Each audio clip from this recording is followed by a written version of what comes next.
Leviticus 1. The Lord called to Moses and spoke to him from the tent of meeting. He said, "Speak to the Israelites and say to them, when any of you brings an offering to the Lord, bring as your offering an animal from either the herd or the flock. If the offering is a burnt offering from the herd, he is to offer a male without defect. He must present it at the entrance to the tent of meeting so that it will be acceptable to the Lord. He is to lay his hand on the head of the burnt offering, and it will be accepted on his behalf to make atonement for him. He is to slaughter the young bull before the Lord, and then Aaron's sons the priests shall bring the blood and sprinkle it against the altar on all sides at the entrance to the tent of meeting. He is to skin the burnt offering and cut it into pieces. The sons of Aaron the priest are to put fire on the altar and arrange wood on the fire. Then Aaron's sons the priests shall arrange the pieces, including the head and the fat, on the burning wood that is on the altar. He is to wash the inner parts and the legs with water, and the priest is to burn all of it on the altar. It is a burnt offering, an offering made by fire, an aroma pleasing to the Lord. If the offering is a burnt offering from the flock, from either the sheep or the goats, he is to offer a male without defect. He is to slaughter it at the north side of the altar before the Lord, and Aaron's sons the priests shall sprinkle its blood against the altar on all sides. He is to cut it into pieces, and the priest shall arrange them, including the head and the fat, on the burning wood that is on the altar. He is to wash the inner parts and the legs with water, and the priest is to bring all of it and burn it on the altar. It is a burnt offering, an offering made by fire, an aroma pleasing to the Lord. If the offering to the Lord is a burnt offering of birds, he is to offer a dove or a young pigeon. The priest shall bring it to the altar, wring off the head and burn it on the altar. Its blood shall be drained out on the side of the altar. He is to remove the crop with its contents and throw it to the east side of the altar, where the ashes are. He shall tear it open by the wings, not severing it completely, and then the priest shall burn it on the wood that is on the fire on the altar. It is a burnt offering, an offering made by fire, an aroma pleasing to the Lord. Leviticus 2. When someone brings a grain offering to the Lord, his offering is to be of fine flour. He is to pour oil on it, put incense on it, and take it to Aaron's sons the priests. The priest shall take a handful of the fine flour and oil, together with all the incense, and burn this as a memorial portion on the altar, an offering made by fire, an aroma pleasing to the Lord. The rest of the grain offering belongs to Aaron and his sons. It is a most holy part of the offerings made to the Lord by fire. If you bring a grain offering baked in an oven, it is to consist of fine flour, cakes made without yeast and mixed with oil, or wafers made without yeast and spread with oil. If your grain offering is prepared on a griddle, it is to be made of fine flour mixed with oil, and without yeast. Crumble it and pour oil on it. It is a grain offering. If your grain offering is cooked in a pan, it is to be made of fine flour and oil. Bring the grain offering made of these things to the Lord, present it to the priest, who shall take it to the altar. He shall take out the memorial portion from the grain offering and burn it on the altar as an offering made by fire, an aroma pleasing to the Lord. The rest of the grain offering belongs to Aaron and his sons. It is a most holy part of the offerings made to the Lord by fire. Every grain offering you bring to the Lord must be made without yeast, for you are not to burn any yeast or honey in an offering made to the Lord by fire. You may bring them to the Lord as an offering of the first fruits, but they are not to be offered on the altar as a pleasing aroma. Season all your grain offerings with salt. Do not leave the salt of the covenant of your God out of your grain offerings. Add salt to all your offerings. If you bring a grain offering of first fruits to the Lord, offer crushed heads of new grain roasted in the fire. Put oil and incense on it. It is a grain offering. The priest shall burn the memorial portion of the crushed grain and the oil, together with all the incense, as an offering made to the Lord by fire. Leviticus 3. If someone's offering is a fellowship offering, and he offers an animal from the herd, whether male or female, he is to present before the Lord an animal without defect. He is to lay his hand on the head of his offering and slaughter it at the entrance to the tent of meeting. Then Aaron's sons the priests shall sprinkle the blood against the altar on all sides. From the fellowship offering he is to bring a sacrifice made to the Lord by fire, all the fat that covers the inner parts or is connected to them, both kidneys with the fat on them near the loins, and the covering of the liver, which he will remove with the kidneys. Then Aaron's sons are to burn it on the altar on top of the burnt offering that is on the burning wood, as an offering made by fire, an aroma pleasing to the Lord. If he offers an animal from the flock as a fellowship offering to the Lord, he is to offer a male or female without defect. If he offers a lamb, he is to present it before the Lord. He is to lay his hand on the head of his offering and slaughter it in front of the tent of meeting. Then Aaron's sons shall sprinkle its blood against the altar on all sides. From the fellowship offering he is to bring a sacrifice made to the Lord by fire, its fat, the entire fat tail cut off close to the backbone, all the fat that covers the inner parts or is connected to them, both kidneys with the fat on them near the loins, and the covering of the liver, which he will remove with the kidneys. The priest shall burn them on the altar as food, an offering made to the Lord by fire. If his offering is a goat, he is to present it before the Lord. He is to lay his hand on its head and slaughter it in front of the tent of meeting. Then Aaron's sons shall sprinkle its blood against the altar on all sides. From what he offers he is to make this offering to the Lord by fire, all the fat that covers the inner parts or is connected to them, both kidneys with the fat on them near the loins, and the covering of the liver, which he will remove with the kidneys. The priest shall burn them on the altar as food, an offering made by fire, a pleasing aroma. All the fat is the Lord's. This is a lasting ordinance for the generations to come. Wherever you live, you must not eat any fat or any blood. Leviticus 4. The Lord said to Moses, "Say to the Israelites, when anyone sins unintentionally and does what is forbidden in any of the Lord's commands, if the anointed priest sins, bringing guilt on the people, he must bring to the Lord a young bull without defect as a sin offering for the sin he has committed. He is to present the bull at the entrance to the tent of meeting before the Lord. He is to lay his hand on its head and slaughter it before the Lord. Then the anointed priest shall take some of the bull's blood and carry it into the tent of meeting. He is to dip his finger into the blood and sprinkle some of it 7 times before the Lord, in front of the curtain of the sanctuary. The priest shall then put some of the blood on the horns of the altar of fragrant incense that is before the Lord in the tent of meeting. The rest of the bull's blood he shall pour out at the base of the altar of burnt offering at the entrance to the tent of meeting. He shall remove all the fat from the bull of the sin offering, the fat that covers the inner parts or is connected to them, both kidneys with the fat on them near the loins, and the covering of the liver, which he will remove with the kidneys, just as the fat is removed from the ox sacrificed as a fellowship offering. Then the priest shall burn them on the altar of burnt offering. But the hide of the bull and all its flesh, as well as the head and legs, the inner parts and offal, that is, all the rest of the bull, he must take outside the camp to a place ceremonially clean, where the ashes are thrown, and burn it in a wood fire on the ash heap. If the whole Israelite community sins unintentionally and does what is forbidden in any of the Lord's commands, even though the community is unaware of the matter, they are guilty. When they become aware of the sin they committed, the assembly must bring a young bull as a sin offering and present it before the tent of meeting. The elders of the community are to lay their hands on the bull's head before the Lord, and the bull shall be slaughtered before the Lord.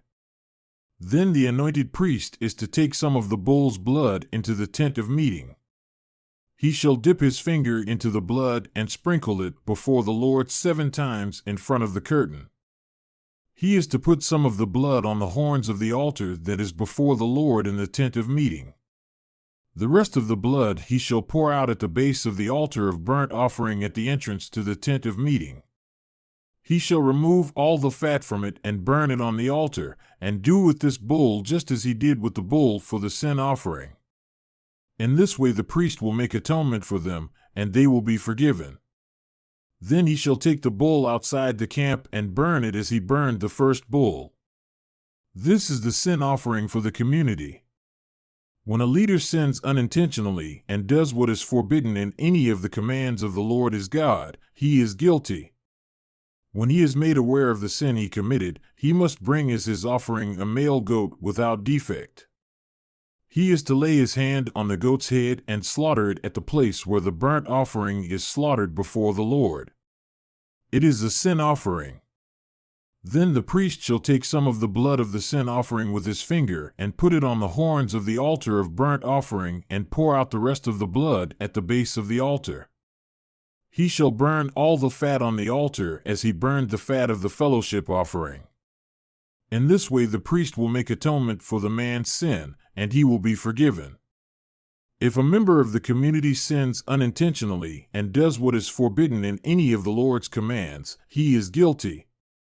When he is made aware of the sin he committed, he must bring as his offering for the sin he committed a female goat without defect. He is to lay his hand on the head of the sin offering and slaughter it at the place of the burnt offering. Then the priest is to take some of the blood with his finger and put it on the horns of the altar of burnt offering and pour out the rest of the blood at the base of the altar. He shall remove all the fat, just as the fat is removed from the fellowship offering, and the priest shall burn it on the altar as an aroma pleasing to the Lord. In this way the priest will make atonement for him, and he will be forgiven. If he brings a lamb as his sin offering, he is to bring a female without defect. He is to lay his hand on its head and slaughter it for a sin offering at the place where the burnt offering is slaughtered. Then the priest shall take some of the blood of the sin offering with his finger and put it on the horns of the altar of burnt offering and pour out the rest of the blood at the base of the altar. He shall remove all the fat, just as the fat is removed from the lamb of the fellowship offering, and the priest shall burn it on the altar on top of the offerings made to the Lord by fire.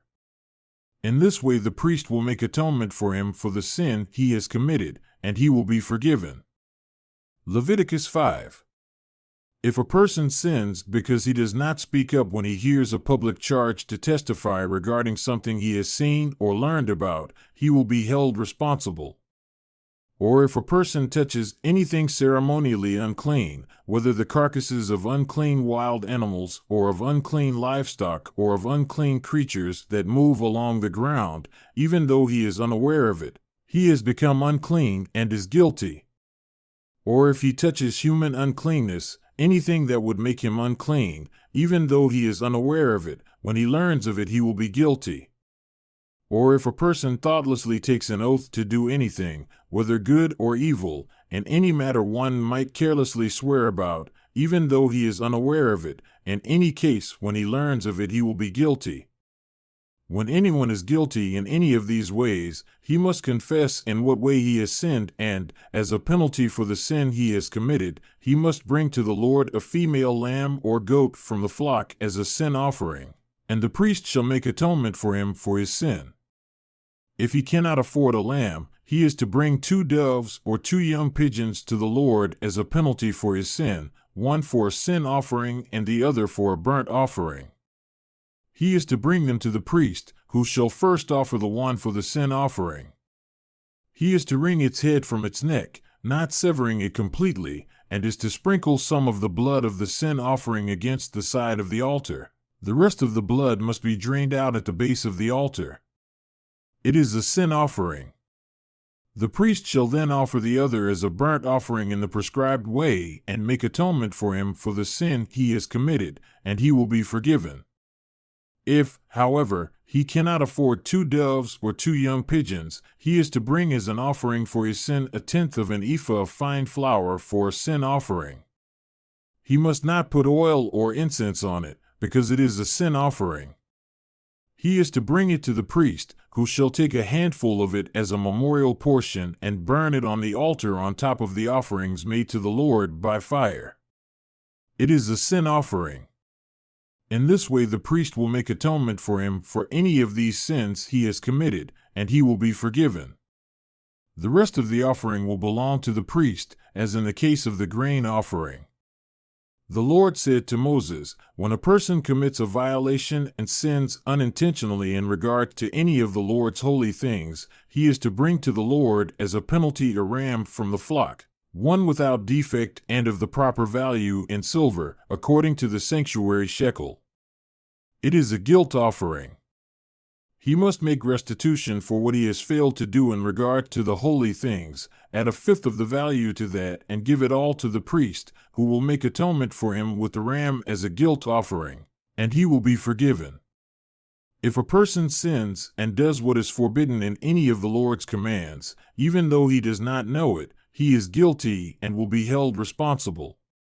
He is to bring to the priest as a guilt offering a ram from the flock, one without defect and of the proper value. In this way the priest will make atonement for him for the wrong he has committed unintentionally, and he will be forgiven. It is a guilt offering. He has been guilty of wrongdoing against the Lord. Leviticus 6.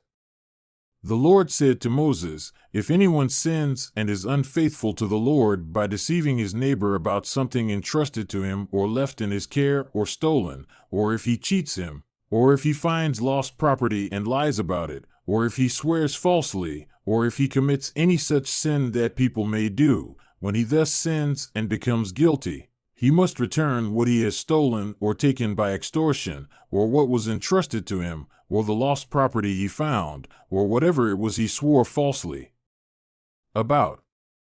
He must make restitution in full, add a fifth of the value to it, and give it all to the owner on the day he presents his guilt offering. And as a penalty he must bring to the priest, that is, to the Lord, his guilt offering, a ram from the flock, one without defect and of the proper value. In this way the priest will make atonement for him before the Lord, and he will be forgiven for any of these things he did that made him guilty.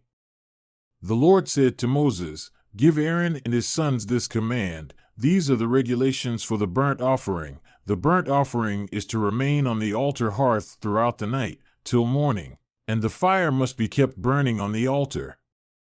The priest shall then put on his linen clothes, with linen undergarments next to his body, and shall remove the ashes of the burnt offering that the fire has consumed on the altar, and place them beside the altar.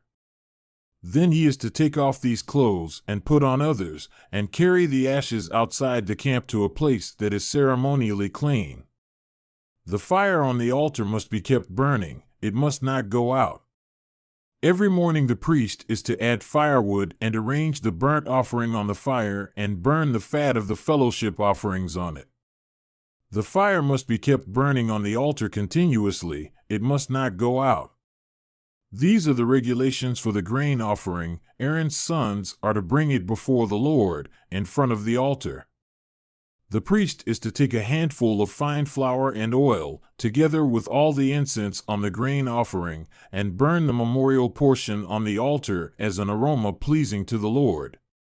Aaron and his sons shall eat the rest of it, but it is to be eaten without yeast in a holy place. They are to eat it in the courtyard of the tent of meeting. It must not be baked with yeast. I have given it as their share of the offerings made to me by fire. Like the sin offering and the guilt offering, it is most holy. Any male descendant of Aaron may eat it. It is his regular share of the offerings made to the Lord by fire for the generations to come. Whatever touches them will become holy. The Lord also said to Moses, this is the offering Aaron and his sons are to bring to the Lord on the day he is anointed, 1/10 of an ephah of fine flour as a regular grain offering, half of it in the morning and half in the evening. Prepare it with oil on a griddle, bring it well mixed, and present the grain offering broken in pieces as an aroma pleasing to the Lord. The son who is to succeed him as anointed priest shall prepare it. It is the Lord's regular share and is to be burned completely. Every grain offering of a priest shall be burned completely. it must not be eaten. The Lord said to Moses, "Say to Aaron and his sons, these are the regulations for the sin offering. The sin offering is to be slaughtered before the Lord in the place the burnt offering is slaughtered. It is most holy. The priest who offers it shall eat it. It is to be eaten in a holy place, in the courtyard of the tent of meeting. Whatever touches any of the flesh will become holy, and if any of the blood is spattered on a garment, you must wash it in a holy place. The clay pot the meat is cooked in must be broken, but if it is cooked in a bronze pot, the pot is to be scoured and rinsed with water.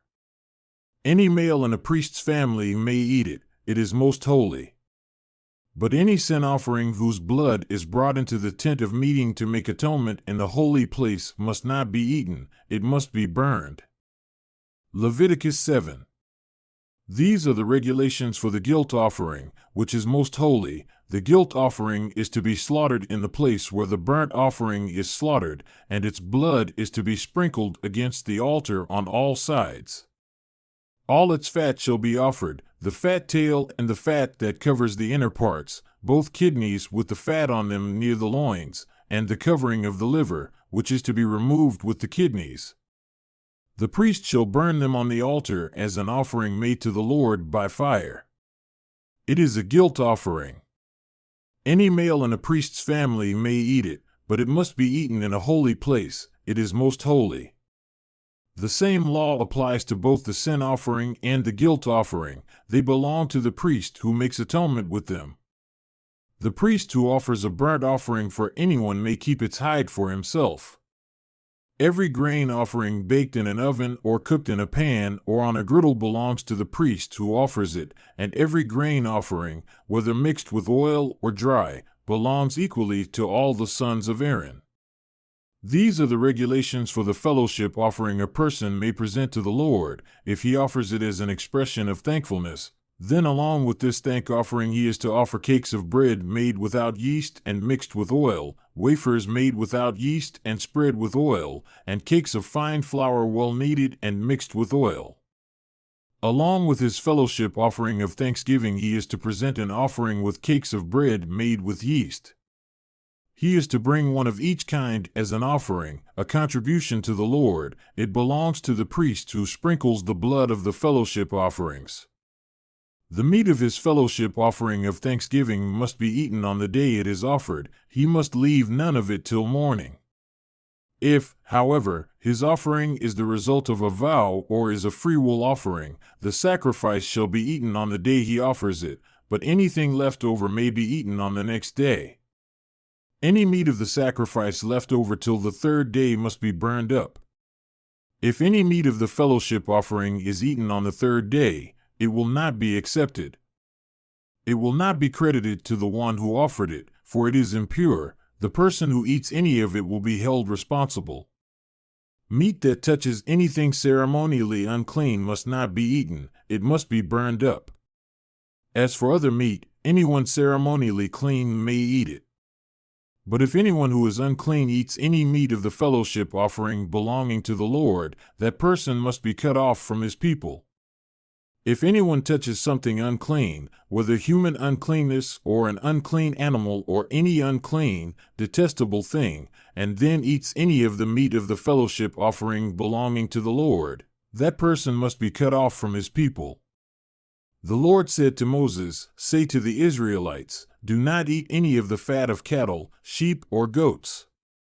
The fat of an animal found dead or torn by wild animals may be used for any other purpose, but you must not eat it.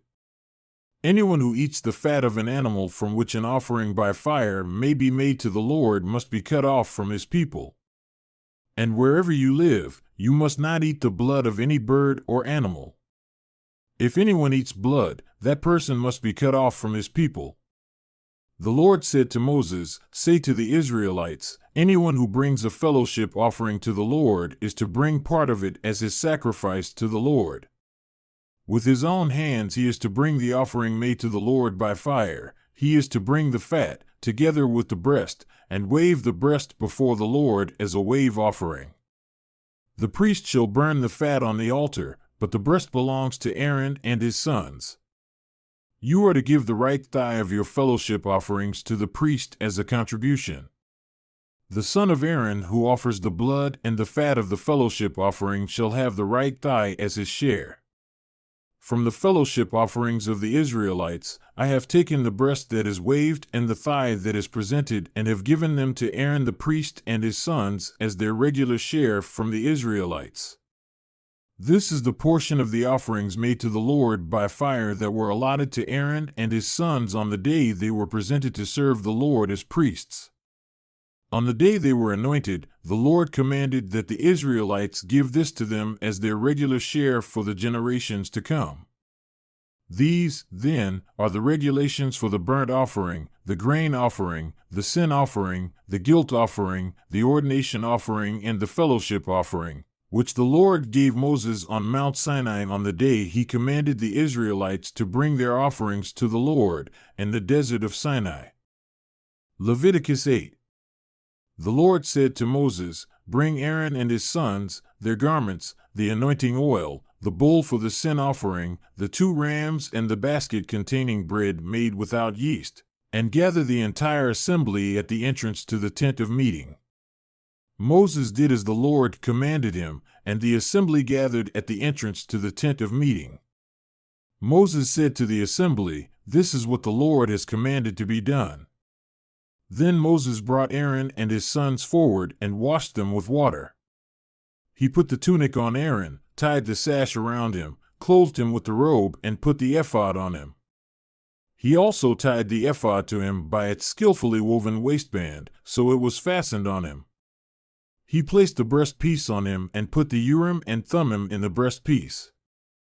Then he placed the turban on Aaron's head and set the gold plate, the sacred diadem, on the front of it, as the Lord commanded Moses. Then Moses took the anointing oil and anointed the tabernacle and everything in it, and so consecrated them. He sprinkled some of the oil on the altar 7 times, anointing the altar and all its utensils and the basin with its stand, to consecrate them. He poured some of the anointing oil on Aaron's head and anointed him to consecrate him. Then he brought Aaron's sons forward, put tunics on them, tied sashes around them, and put headbands on them, as the Lord commanded Moses. He then presented the bull for the sin offering, and Aaron and his sons laid their hands on its head. Moses slaughtered the bull and took some of the blood, and with his finger he put it on all the horns of the altar to purify the altar. He poured out the rest of the blood at the base of the altar. So he consecrated it to make atonement for it. Moses also took all the fat around the inner parts, the covering of the liver, and both kidneys and their fat, and burned it on the altar. But the bull with its hide and its flesh and its offal he burned up outside the camp, as the Lord commanded Moses. He then presented the ram for the burnt offering, and Aaron and his sons laid their hands on its head. Then Moses slaughtered the ram and sprinkled the blood against the altar on all sides. He cut the ram into pieces and burned the head, the pieces, and the fat. He washed the inner parts and the legs with water and burned the whole ram on the altar as a burnt offering, a pleasing aroma, an offering made to the Lord by fire, as the Lord commanded Moses. He then presented the other ram, the ram for the ordination, and Aaron and his sons laid their hands on its head. Moses slaughtered the ram and took some of its blood and put it on the lobe of Aaron's right ear, on the thumb of his right hand, and on the big toe of his right foot. Moses also brought Aaron's sons forward and put some of the blood on the lobes of their right ears, on the thumbs of their right hands, and on the big toes of their right feet. Then he sprinkled blood against the altar on all sides. He took the fat tail, all the fat around the inner parts, the covering of the liver, both kidneys and their fat, and the right thigh. Then from the basket of bread made without yeast, which was before the Lord, he took a cake of bread, and one made with oil, and a wafer. He put these on the fat portions and on the right thigh. He put all these in the hands of Aaron and his sons, and waved them before the Lord as a wave offering. Then Moses took them from their hands and burned them on the altar on top of the burnt offering as an ordination offering, a pleasing aroma, an offering made to the Lord by fire. He also took the breast, Moses' share of the ordination ram, and waved it before the Lord as a wave offering, as the Lord commanded Moses. Then Moses took some of the anointing oil and some of the blood from the altar and sprinkled them on Aaron and his garments and on his sons and their garments. So he consecrated Aaron and his garments and his sons and their garments. Moses then said to Aaron and his sons, "Cook the meat at the entrance to the tent of meeting and eat it there with the bread from the basket of ordination offerings, as I commanded, saying, Aaron and his sons are to eat it. Then burn up the rest of the meat and the bread. Do not leave the entrance to the tent of meeting for 7 days, until the days of your ordination are completed, for your ordination will last 7 days. What has been done today was commanded by the Lord to make atonement for you. You must stay at the entrance to the tent of meeting day and night for 7 days and do what the Lord requires, so you will not die, for that is what I have been commanded." So Aaron and his sons did everything the Lord commanded through Moses. Leviticus 9. On the 8th day Moses summoned Aaron and his sons and the elders of Israel. He said to Aaron, "Take a bull calf for your sin offering and a ram for your burnt offering, both without defect, and present them before the Lord. Then say to the Israelites, Take a male goat for a sin offering, a calf and a lamb, both a year old and without defect, for a burnt offering, and an ox and a ram for a fellowship offering to sacrifice before the Lord, together with a grain offering mixed with oil. For today the Lord will appear to you." They took the things Moses commanded to the front of the tent of meeting, and the entire assembly came near and stood before the Lord. Then Moses said, "This is what the Lord has commanded you to do, so that the glory of the Lord may appear to you." Moses said to Aaron, "Come to the altar and sacrifice your sin offering and your burnt offering and make atonement for yourself and the people. Sacrifice the offering that is for the people and make atonement for them, as the Lord has commanded." So Aaron came to the altar and slaughtered the calf as a sin offering for himself. His sons brought the blood to him, and he dipped his finger into the blood and put it on the horns of the altar. The rest of the blood he poured out at the base of the altar. On the altar he burned the fat, the kidneys and the covering of the liver from the sin offering, as the Lord commanded Moses. The flesh and the hide he burned up outside the camp. Then he slaughtered the burnt offering. His sons handed him the blood, and he sprinkled it against the altar on all sides. They handed him the burnt offering piece by piece, including the head, and he burned them on the altar. He washed the inner parts and the legs and burned them on top of the burnt offering on the altar. Aaron then brought the offering that was for the people. He took the goat for the people's sin offering and slaughtered it and offered it for a sin offering as he did with the first one. He brought the burnt offering and offered it in the prescribed way. He also brought the grain offering, took a handful of it and burned it on the altar in addition to the morning's burnt offering. He slaughtered the ox and the ram as the fellowship offering for the people.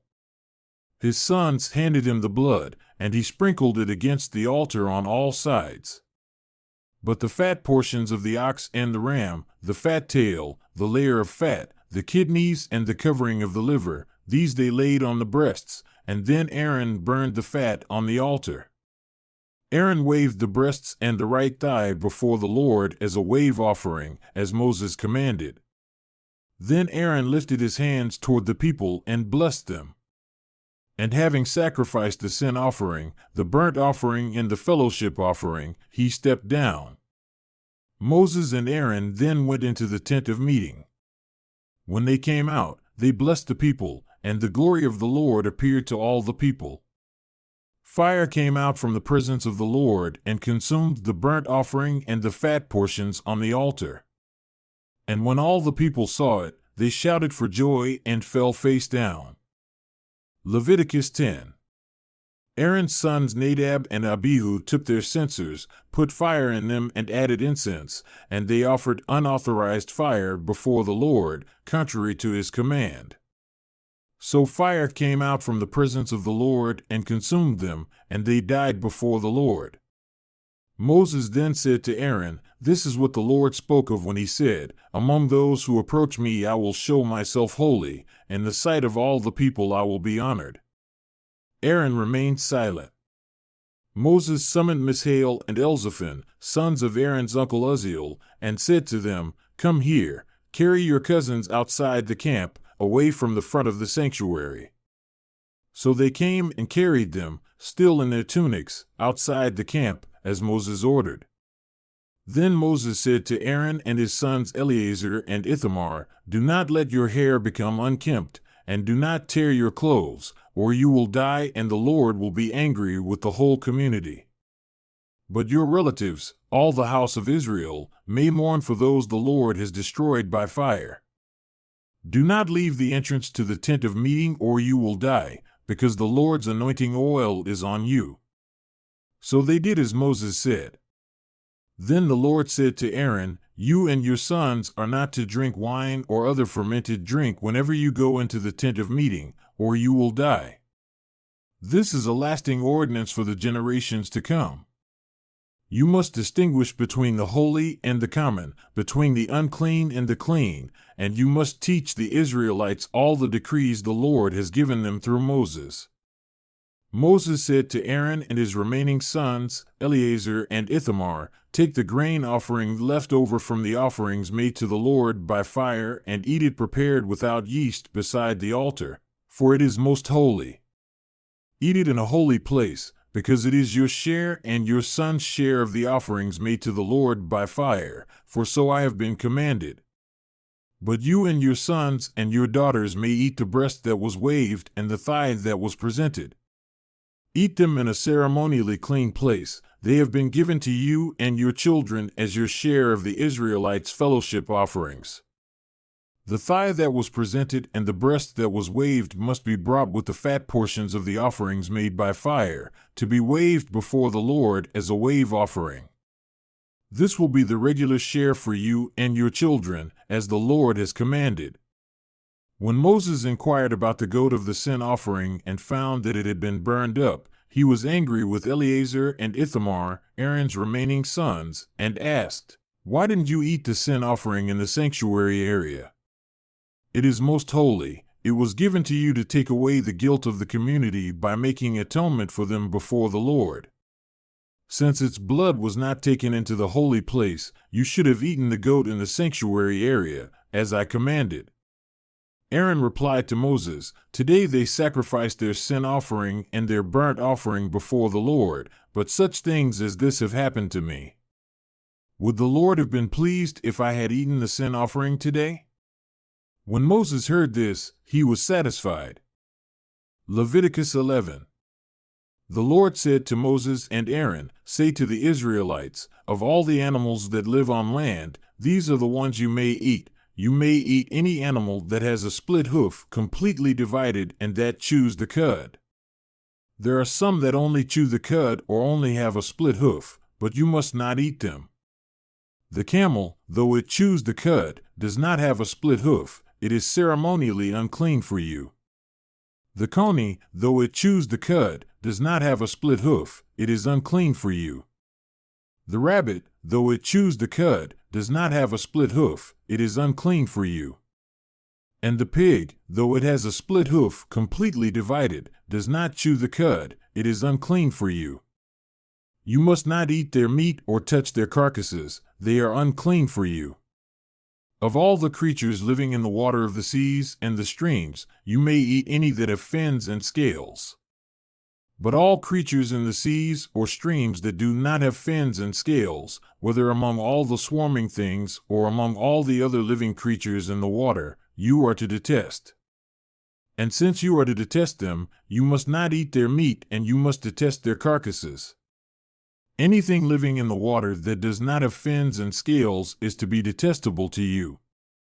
These are the birds you are to detest and not eat because they are detestable: the eagle, the vulture, the black vulture, the red kite, any kind of black kite, any kind of raven, the horned owl, the screech owl, the gull, any kind of hawk, the little owl, the cormorant, the great owl, the white owl, the desert owl, the osprey, the stork, any kind of heron, the hoopoe, and the bat.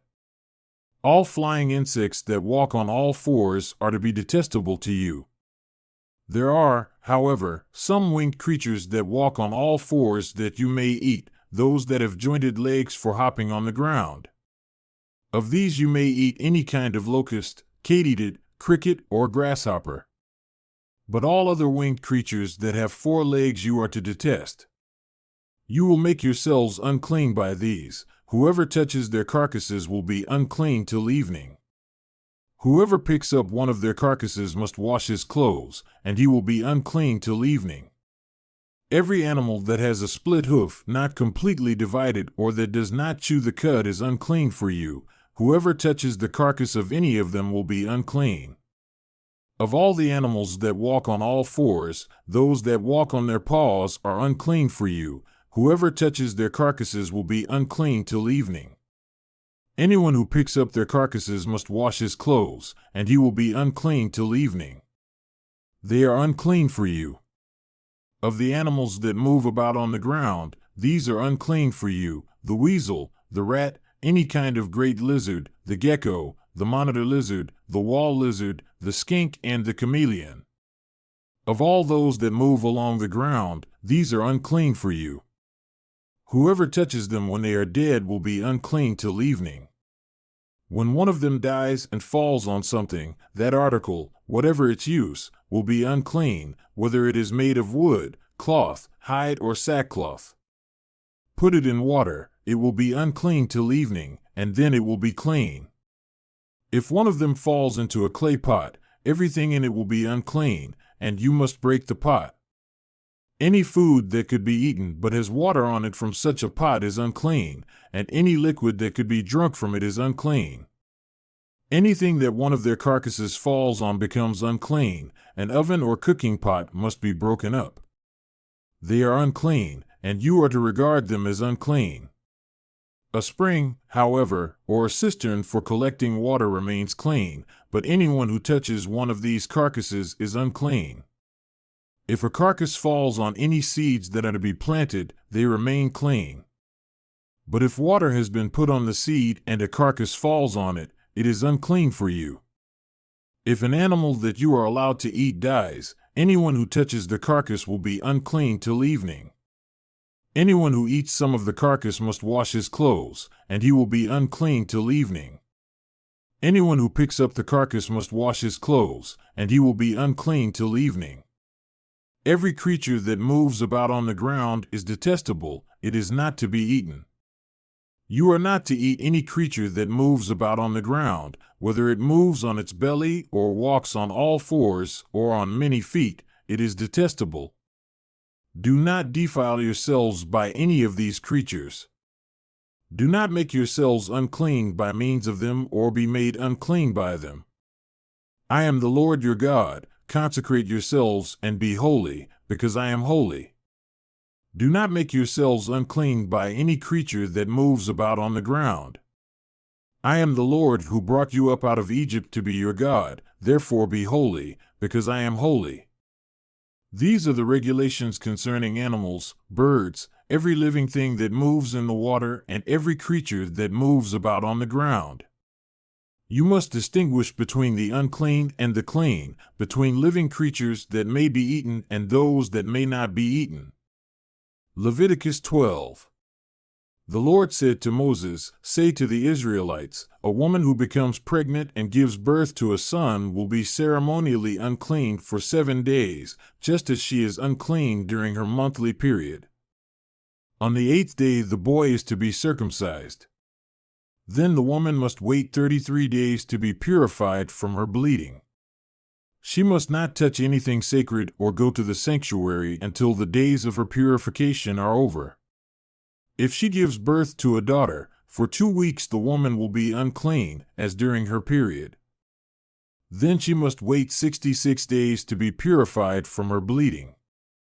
When the days of her purification for a son or daughter are over, she is to bring to the priest at the entrance to the tent of meeting a year-old lamb for a burnt offering and a young pigeon or a dove for a sin offering. He shall offer them before the Lord to make atonement for her, and then she will be ceremonially cleaned from her flow of blood. These are the regulations for the woman who gives birth to a boy or a girl.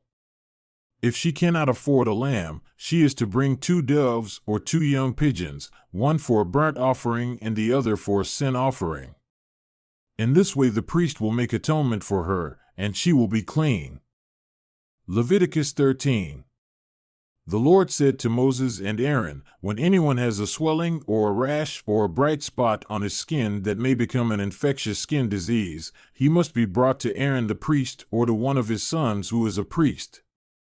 The priest is to examine the sore on his skin, and if the hair in the sore has turned white and the sore appears to be more than skin deep, it is an infectious skin disease. When the priest examines him, he shall pronounce him ceremonially unclean. If the spot on his skin is white but does not appear to be more than skin deep and the hair in it has not turned white, the priest is to put the infected person in isolation for 7 days. On the 7th day the priest is to examine him, and if he sees that the sore is unchanged and has not spread in the skin, he is to keep him in isolation another 7 days.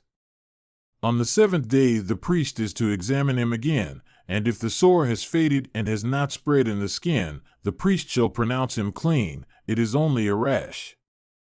The man must wash his clothes, and he will be clean. But if the rash does spread in his skin after he has shown himself to the priest to be pronounced clean, he must appear before the priest again. The priest is to examine him, and if the rash has spread in the skin, he shall pronounce him unclean. It is an infectious disease. When anyone has an infectious skin disease, he must be brought to the priest. The priest is to examine him, and if there is a white swelling in the skin that has turned the hair white, and if there is raw flesh in the swelling, it is a chronic skin disease, and the priest shall pronounce him unclean. He is not to put him in isolation, because he is already unclean. If the disease breaks out all over his skin, and, so far as the priest can see, it covers all the skin of the infected person from head to foot, the priest is to examine him. And if the disease has covered his whole body, he shall pronounce that person clean. Since it has all turned white, he is clean. But whenever raw flesh appears on him, he will be unclean. When the priest sees the raw flesh, he shall pronounce him unclean. The raw flesh is unclean, he has an infectious disease. Should the raw flesh change and turn white, he must go to the priest. The priest is to examine him, and if the sores have turned white, the priest shall pronounce the infected person clean, then he will be clean. When someone has a boil on his skin and it heals, and in the place where the boil was, a white swelling or reddish-white spot appears, he must present himself to the priest. The priest is to examine it, and if it appears to be more than skin deep and the hair in it has turned white, the priest shall pronounce him unclean. It is an infectious skin disease that has broken out where the boil was. But if, when the priest examines it, there is no white hair in it and it is not more than skin deep and has faded, then the priest is to put him in isolation for 7 days. If it is spreading in the skin, the priest shall pronounce him unclean. It is infectious. But if the spot is unchanged and has not spread, it is only a scar from the boil, and the priest shall pronounce him clean. When someone has a burn on his skin and a reddish-white or white spot appears in the raw flesh of the burn, the priest is to examine the spot, and if the hair in it has turned white, and it appears to be more than skin deep, it is an infectious disease that has broken out in the burn. The priest shall pronounce him unclean. It is an infectious skin disease. But if the priest examines it and there is no white hair in the spot, and if it is not more than skin deep and has faded, then the priest is to put him in isolation for 7 days. On the 7th day the priest is to examine him, and if it is spreading in the skin, the priest shall pronounce him unclean. It is an infectious skin disease. If, however, the spot is unchanged and has not spread in the skin but has faded, it is a swelling from the burn, and the priest shall pronounce him clean. It is only a scar from the burn. If a man or woman has a sore on the head or on the chin, the priest is to examine the sore, and if it appears to be more than skin deep and the hair in it is yellow and thin, the priest shall pronounce that person unclean. It is an itch, an infectious disease of the head or chin. But if, when the priest examines this kind of sore, it does not seem to be more than skin deep and there is no black hair in it, then the priest is to put the infected person in isolation for 7 days.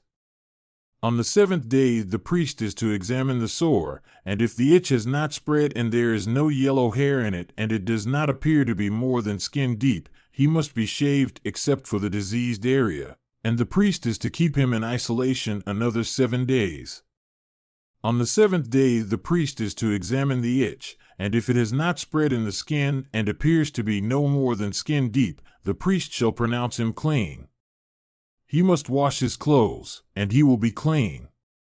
But if the itch does spread in the skin after he is pronounced clean, the priest is to examine him, and if the itch has spread in the skin, the priest does not need to look for yellow hair. The person is unclean. If, however, in his judgment it is unchanged and black hair has grown in it, the itch is healed. He is clean, and the priest shall pronounce him clean. When a man or woman has white spots on the skin, the priest is to examine them, and if the spots are dull white, it is a harmless rash that has broken out on the skin. That person is clean. When a man has lost his hair and is bald, he is clean. If he has lost his hair from the front of his scalp and has a bald forehead, he is clean. But if he has a reddish-white sore on his bald head or forehead, it is an infectious disease breaking out on his head or forehead. The priest is to examine him, and if the swollen sore on his head or forehead is reddish-white like an infectious skin disease, the man is diseased and is unclean. The priest shall pronounce him unclean because of the sore on his head. The person with such an infectious disease must wear torn clothes, let his hair be unkempt, cover the lower part of his face, and cry out, "Unclean! Unclean!" As long as he has the infection, he remains unclean. He must live alone. He must live outside the camp. If any clothing is contaminated with mildew, any woolen or linen clothing, any woven or knitted material of linen or wool, any leather or anything made of leather, and if the contamination in the clothing, or leather, or woven or knitted material, or any leather article, is greenish or reddish, it is a spreading mildew and must be shown to the priest. The priest is to examine the mildew and isolate the affected article for 7 days. On the 7th day he is to examine it, and if the mildew has spread in the clothing, or the woven or knitted material, or the leather, whatever its use, it is a destructive mildew, the article is unclean. He must burn up the clothing, or the woven or knitted material of wool or linen, or any leather article that has the contamination in it, because the mildew is destructive, the article must be burned up. But if, when the priest examines it, the mildew has not spread in the clothing, or the woven or knitted material, or the leather article, he shall order that the contaminated article be washed. Then he is to isolate it for another 7 days. After the affected article has been washed, the priest is to examine it, and if the mildew has not changed its appearance, even though it has not spread, it is unclean. Burn it with fire, whether the mildew has affected one side or the other. If, when the priest examines it, the mildew has faded after the article has been washed, he is to tear the contaminated part out of the clothing, or the leather, or the woven or knitted material. But if it reappears in the clothing, or in the woven or knitted material, or in the leather article, it is spreading, and whatever has the mildew must be burned with fire. The clothing, or the woven or knitted material, or any leather article that has been washed and is rid of the mildew, must be washed again, and it will be clean. These are the regulations concerning contamination by mildew in woolen or linen clothing, woven or knitted material, or any leather article, for pronouncing them clean or unclean. Leviticus 14. The Lord said to Moses, "These are the regulations for the diseased person at the time of his ceremonial cleansing. When he is brought to the priest is to go outside the camp and examine him. If the person has been healed of his infectious skin disease, the priest shall order that 2 live clean birds and some cedar wood, scarlet yarn, and hyssop be brought for the one to be cleansed. Then the priest shall order that one of the birds be killed over fresh water in a clay pot.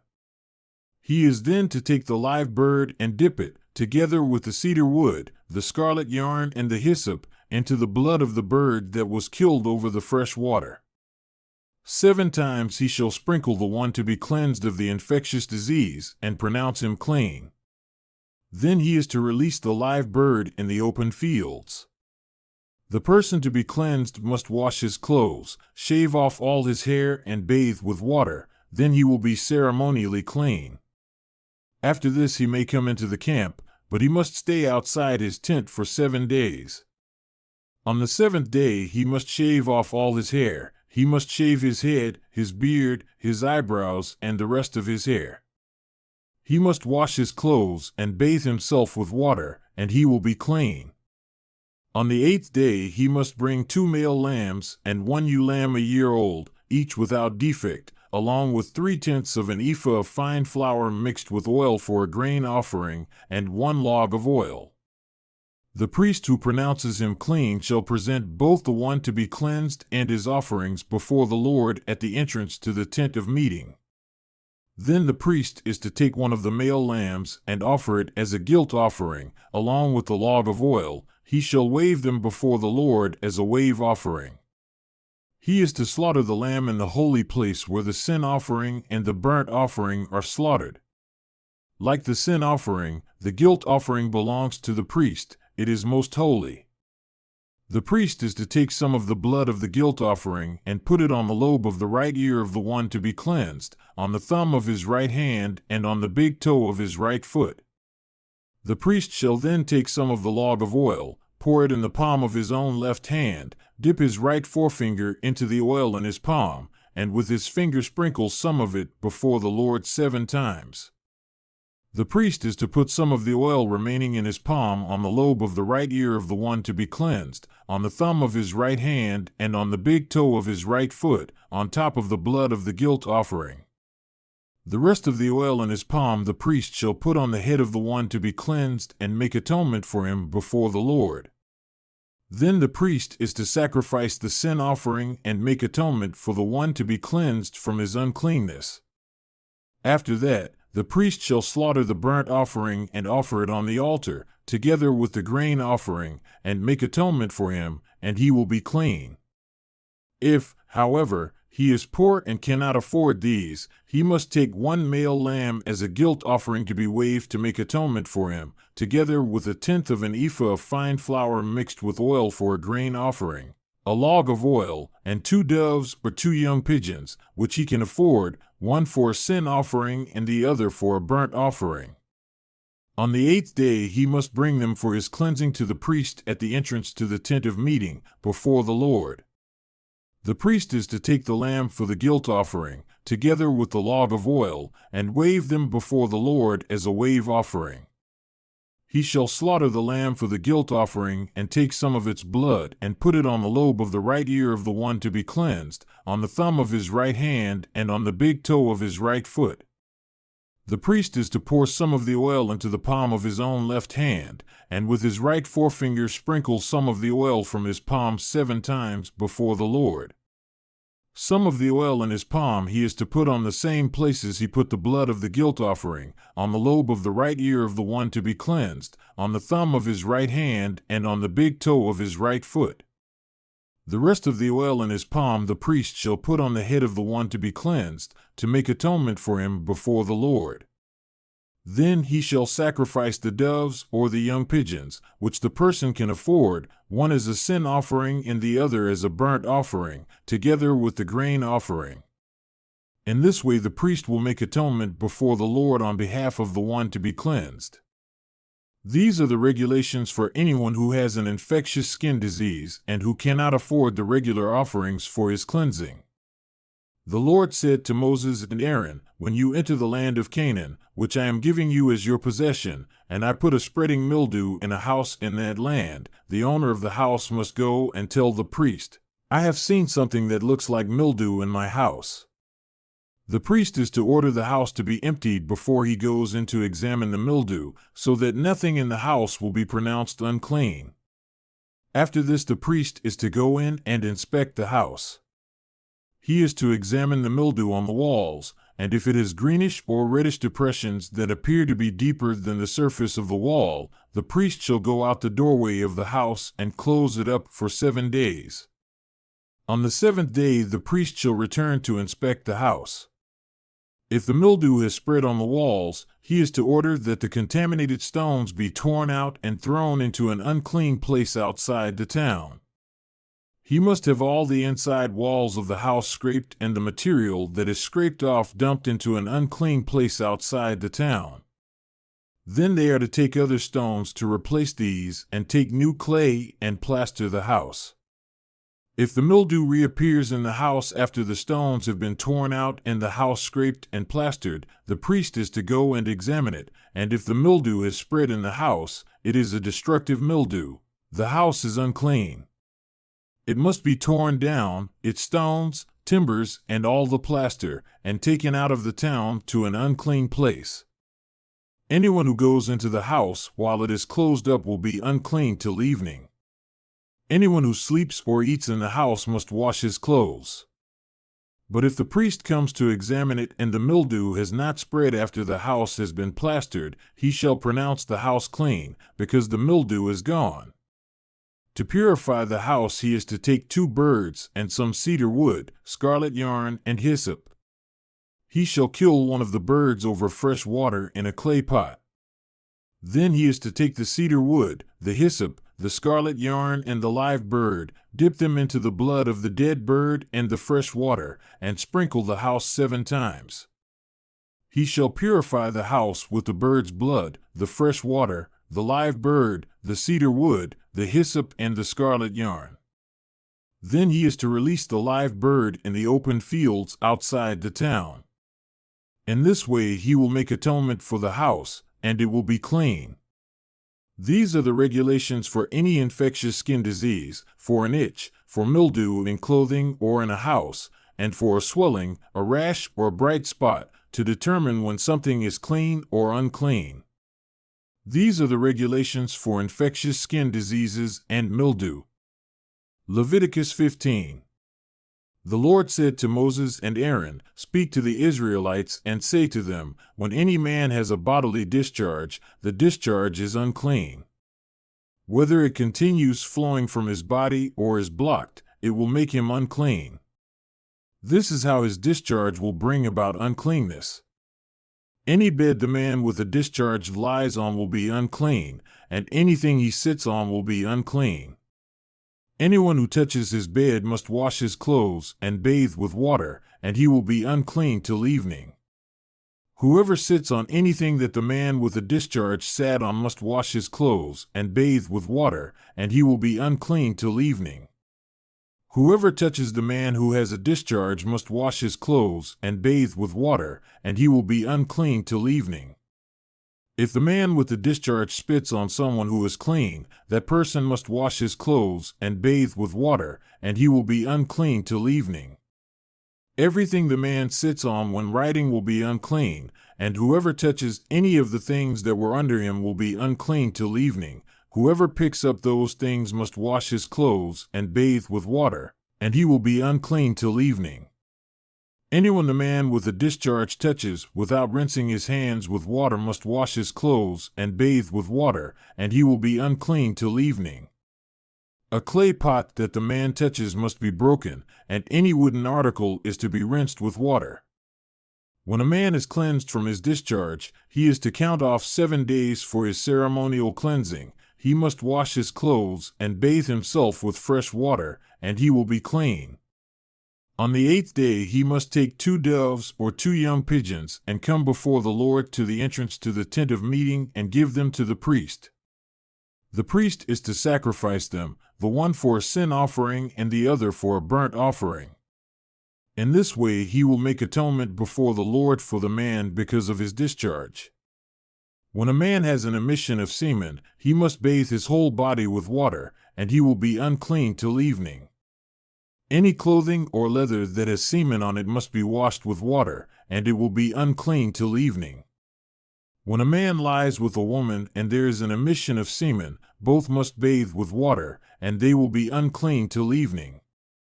When a woman has her regular flow of blood, the impurity of her monthly period will last 7 days, and anyone who touches her will be unclean till evening. Anything she lies on during her period will be unclean, and anything she sits on will be unclean. Whoever touches her bed must wash his clothes and bathe with water, and he will be unclean till evening. Whoever touches anything she sits on must wash his clothes and bathe with water, and he will be unclean till evening. Whether it is the bed or anything she was sitting on, when anyone touches it, he will be unclean till evening. If a man lies with her and her monthly flow touches him, he will be unclean for 7 days. Any bed he lies on will be unclean. When a woman has a discharge of blood for many days at a time other than her monthly period, or has a discharge that continues beyond her period, she will be unclean as long as she has the discharge, just as in the days of her period. Any bed she lies on while her discharge continues will be unclean, as is her bed during her monthly period, and anything she sits on will be unclean, as during her period. Whoever touches them will be unclean. He must wash his clothes and bathe with water, and he will be unclean till evening. When she is cleansed from her discharge, she must count off 7 days, and after that she will be ceremonially clean. On the 8th day she must take 2 doves or 2 young pigeons and bring them to the priest at the entrance to the tent of meeting. The priest is to sacrifice one for a sin offering and the other for a burnt offering. In this way he will make atonement for her before the Lord for the uncleanness of her discharge. You must keep the Israelites separate from things that make them unclean, so they will not die in their uncleanness for defiling my dwelling place, which is among them. These are the regulations for a man with a discharge, for anyone made unclean by an emission of semen, for a woman in her monthly period, for a man or a woman with a discharge, and for a man who lies with a woman who is ceremonially unclean. Leviticus 16. The Lord spoke to Moses after the death of the 2 sons of Aaron who died when they approached the Lord. The Lord said to Moses, "Tell your brother Aaron not to come whenever he chooses into the most holy place behind the curtain in front of the atonement cover on the ark, or else he will die, because I appear in the cloud over the atonement cover." This is how Aaron is to enter the sanctuary area, with a young bull for a sin offering and a ram for a burnt offering. He is to put on the sacred linen tunic, with linen undergarments next to his body. He is to tie the linen sash around him and put on the linen turban. These are sacred garments, so he must bathe himself with water before he puts them on. From the Israelite community he is to take 2 male goats for a sin offering and a ram for a burnt offering. Aaron is to offer the bull for his own sin offering to make atonement for himself and his household. Then he is to take the 2 goats and present them before the Lord at the entrance to the tent of meeting.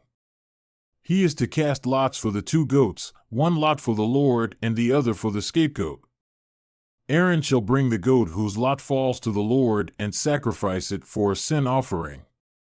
But the goat chosen by lot as the scapegoat shall be presented alive before the Lord to be used for making atonement by sending it into the desert as a scapegoat.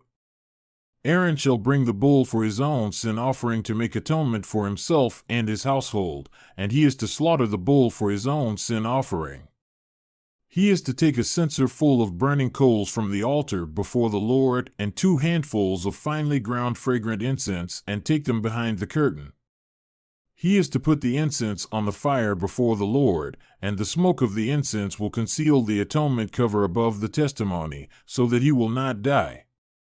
He is to take some of the bull's blood and with his finger sprinkle it on the front of the atonement cover. Then he shall sprinkle some of it with his finger 7 times before the atonement cover.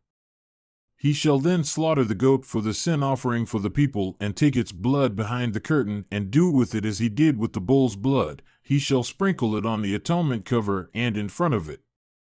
In this way he will make atonement for the most holy place because of the uncleanness and rebellion of the Israelites, whatever their sins have been. He is to do the same for the tent of meeting, which is among them in the midst of their uncleanness.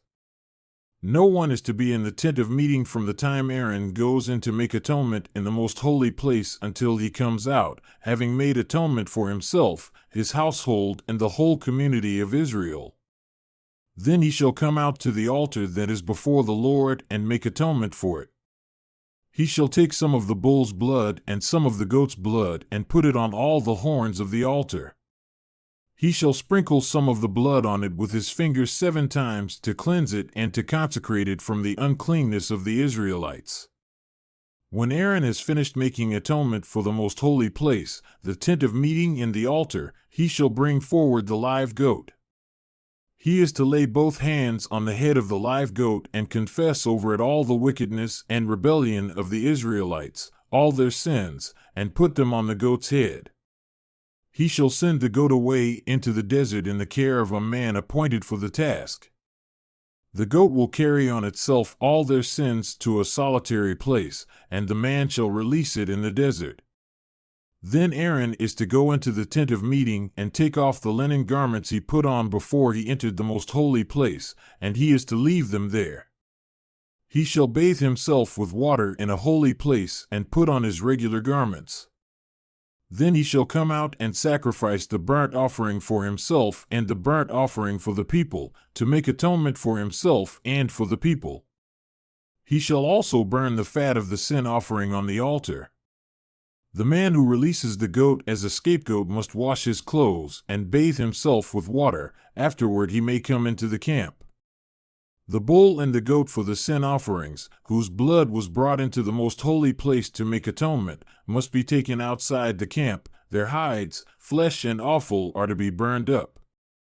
The man who burns them must wash his clothes and bathe himself with water. Afterward he may come into the camp. This is to be a lasting ordinance for you. On the 10th day of the 7th month you must deny yourselves and not do any work, whether native-born or an alien living among you, because on this day atonement will be made for you, to cleanse you. Then, before the Lord, you will be clean from all your sins. It is a Sabbath of rest, and you must deny yourselves. It is a lasting ordinance. The priest who is anointed and ordained to succeed his father as high priest is to make atonement. He is to put on the sacred linen garments and make atonement for the most holy place, for the tent of meeting and the altar, and for the priests and all the people of the community. This is to be a lasting ordinance for you. Atonement is to be made once a year for all the sins of the Israelites. And it was done, as the Lord commanded Moses. Leviticus 17.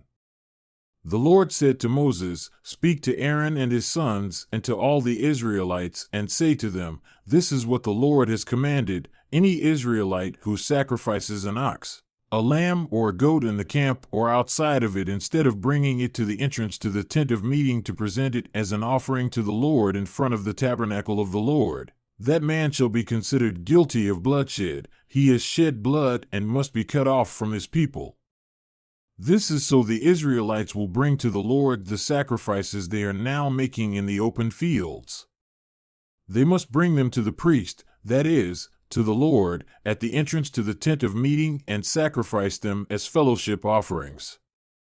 The priest is to sprinkle the blood against the altar of the Lord at the entrance to the tent of meeting and burn the fat as an aroma pleasing to the Lord. They must no longer offer any of their sacrifices to the goat idols to whom they prostitute themselves. This is to be a lasting ordinance for them and for the generations to come.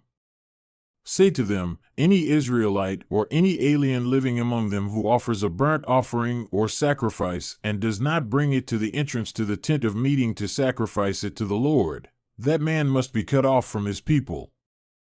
Any Israelite or any alien living among them who eats any blood, I will set my face against that person who eats blood and will cut him off from his people.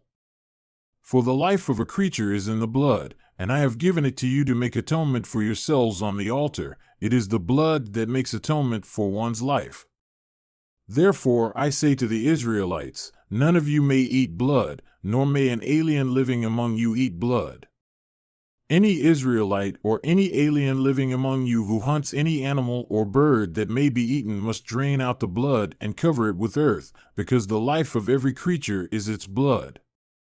That is why I have said to the Israelites, you must not eat the blood of any creature, because the life of every creature is its blood. Anyone who eats it must be cut off. Anyone, whether native-born or alien, who eats anything found dead or torn by wild animals must wash his clothes and bathe with water, and he will be ceremonially unclean till evening, then he will be clean. But if he does not wash his clothes and bathe himself, he will be held responsible. Leviticus 18. The Lord said to Moses, Speak to the Israelites and say to them, I am the Lord your God. You must not do as they do in Egypt, where you used to live, and you must not do as they do in the land of Canaan, where I am bringing you. Do not follow their practices. You must obey my laws and be careful to follow my decrees. I am the Lord your God. Keep my decrees and laws, for the person who obeys them will live by them. I am the Lord. No one is to approach any close relative to have sexual relations. I am the Lord. Do not dishonor your father by having sexual relations with your mother. She is your mother, do not have relations with her. Do not have sexual relations with your father's wife, that would dishonor your father. Do not have sexual relations with your sister, either your father's daughter or your mother's daughter, whether she was born in the same home or elsewhere. Do not have sexual relations with your son's daughter or your daughter's daughter, that would dishonor you. Do not have sexual relations with the daughter of your father's wife, born to your father, she is your sister. Do not have sexual relations with your father's sister, she is your father's close relative. Do not have sexual relations with your mother's sister, because she is your mother's close relative. Do not dishonor your father's brother by approaching his wife to have sexual relations, she is your aunt. Do not have sexual relations with your daughter-in-law. She is your son's wife, do not have relations with her. Do not have sexual relations with your brother's wife, that would dishonor your brother. Do not have sexual relations with both a woman and her daughter. Do not have sexual relations with either her son's daughter or her daughter's daughter, they are her close relatives. That is wickedness. Do not take your wife's sister as a rival wife and have sexual relations with her while your wife is living. Do not approach a woman to have sexual relations during the uncleanness of her monthly period. Do not have sexual relations with your neighbor's wife and defile yourself with her. Do not give any of your children to be sacrificed to Molech, for you must not profane the name of your God. I am the Lord. Do not lie with a man as one lies with a woman, that is detestable. Do not have sexual relations with an animal and defile yourself with it. A woman must not present herself to an animal to have sexual relations with it, that is a perversion. Do not defile yourselves in any of these ways, because this is how the nations that I am going to drive out before you became defiled. Even the land was defiled, so I punished it for its sin, and the land vomited out its inhabitants.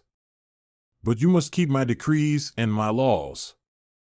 The native-born and the aliens living among you must not do any of these detestable things, for all these things were done by the people who lived in the land before you, and the land became defiled. And if you defile the land, it will vomit you out as it vomited out the nations that were before you. Everyone who does any of these detestable things, such persons must be cut off from their people. Keep my requirements and do not follow any of the detestable customs that were practiced before you came, and do not defile yourselves with them. I am the Lord your God. Leviticus 19. The Lord said to Moses, "Speak to the entire assembly of Israel and say to them, Be holy, because I, the Lord your God, am holy. Each of you must respect his mother and father, and you must observe my Sabbaths. I am the Lord your God. Do not turn to idols or make gods of cast metal for yourselves. I am the Lord your God. When you sacrifice a fellowship offering to the Lord, sacrifice it in such a way that it will be accepted on your behalf. It shall be eaten on the day you sacrifice it or on the next day. Anything left over until the third day must be burned up. If any of it is eaten on the third day, it is impure and will not be accepted. Whoever eats it will be held responsible because he has desecrated what is holy to the Lord. That person must be cut off from his people. When you reap the harvest of your land, do not reap to the very edges of your field or gather the gleanings of your harvest. Do not go over your vineyard a second time or pick up the grapes that have fallen. Leave them for the poor and the alien. I am the Lord your God. Do not steal. Do not lie. Do not deceive one another. Do not swear falsely by my name and so profane the name of your God. I am the Lord. Do not defraud your neighbor or rob him. Do not hold back the wages of a hired man overnight. Do not curse the deaf or put a stumbling block in front of the blind, but fear your God. I am the Lord. Do not pervert justice. Do not show partiality to the poor or favoritism to the great, but judge your neighbor fairly. Do not go about spreading slander among your people. Do not do anything that endangers your neighbor's life. I am the Lord. Do not hate your brother in your heart. Rebuke your neighbor frankly so you will not share in his guilt. Do not seek revenge or bear a grudge against one of your people, but love your neighbor as yourself. I am the Lord. Keep my decrees. Do not mate different kinds of animals. Do not plant your field with two kinds of seed. Do not wear clothing woven of two kinds of material. If a man sleeps with a woman who is a slave girl promised to another man, but who has not been ransomed or given her freedom, there must be due punishment. Yet they are not to be put to death, because she had not been freed. The man, however, must bring a ram to the entrance to the tent of meeting for a guilt offering to the Lord. With the ram of the guilt offering, the priest is to make atonement for him before the Lord for the sin he has committed, and his sin will be forgiven. When you enter the land and plant any kind of fruit tree, regard its fruit as forbidden. For 3 years you are to consider it forbidden; it must not be eaten. In the 4th year all its fruit will be holy, an offering of praise to the Lord. But in the 5th year you may eat its fruit. In this way your harvest will be increased. I am the Lord your God. Do not eat any meat with the blood still in it. Do not practice divination or sorcery. Do not cut the hair at the sides of your head or clip off the edges of your beard. Do not cut your bodies for the dead or put tattoo marks on yourselves. I am the Lord. Do not degrade your daughter by making her a prostitute, or the land will turn to prostitution and be filled with wickedness. Observe my Sabbaths and have reverence for my sanctuary. I am the Lord. Do not turn to mediums or seek out spiritists, for you will be defiled by them. I am the Lord your God. Rise in the presence of the aged, show respect for the elderly, and revere your God. I am the Lord. When an alien lives with you in your land, do not mistreat him. The alien living with you must be treated as one of your native born. Love him as yourself, for you were aliens in Egypt. I am the Lord your God. Do not use dishonest standards when measuring length, weight, or quantity. Use honest scales and honest weights, an honest ephah and an honest hin. I am the Lord your God, who brought you out of Egypt. Keep all my decrees and all my laws and follow them. I am the Lord. Leviticus 20. The Lord said to Moses, "Say to the Israelites, any Israelite or any alien living in Israel who gives any of his children to Molech must be put to death. The people of the community are to stone him. I will set my face against that man, and I will cut him off from his people, for by giving his children to Molech, he has defiled my sanctuary and profaned my holy name." If the people of the community close their eyes when that man gives one of his children to Molech and they fail to put him to death, I will set my face against that man and his family and will cut off from their people both him and all who follow him in prostituting themselves to Molech.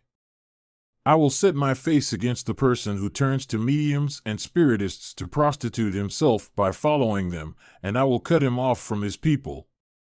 Consecrate yourselves and be holy, because I am the Lord your God. Keep my decrees and follow them. I am the Lord, who makes you holy. If anyone curses his father or mother, he must be put to death. He has cursed his father or his mother, and his blood will be on his own head.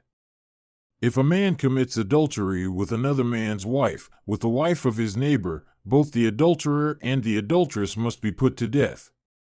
If a man sleeps with his father's wife, he has dishonored his father.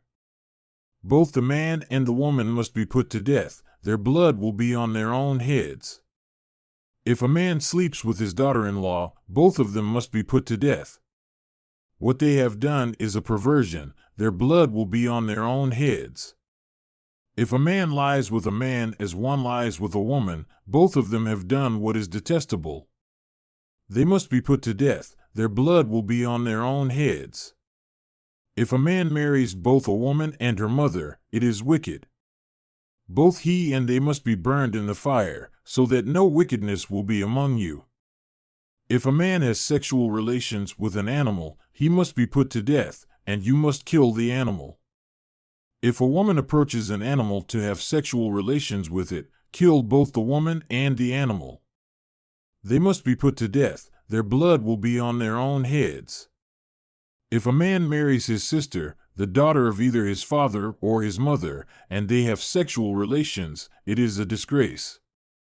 They must be cut off before the eyes of their people. He has dishonored his sister and will be held responsible. If a man lies with a woman during her monthly period and has sexual relations with her, he has exposed the source of her flow, and she has also uncovered it. Both of them must be cut off from their people. Do not have sexual relations with the sister of either your mother or your father, for that would dishonor a close relative. Both of you would be held responsible.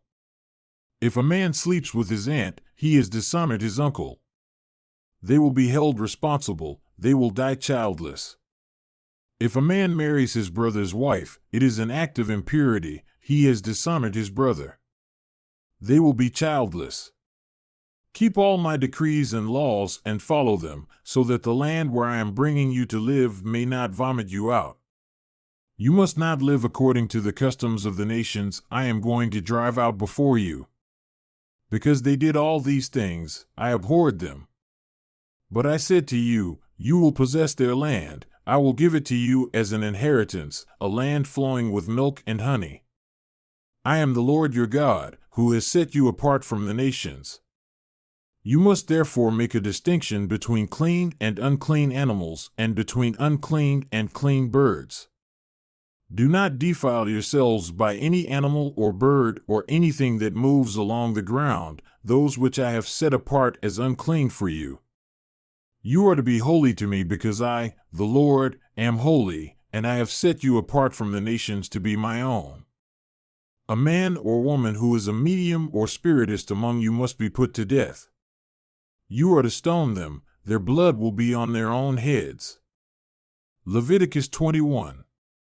The Lord said to Moses, "Speak to the priests, the sons of Aaron, and say to them, a priest must not make himself ceremonially unclean for any of his people who die, except for a close relative, such as his mother or father, his son or daughter, his brother, or an unmarried sister who is dependent on him since she has no husband. For her he may make himself unclean.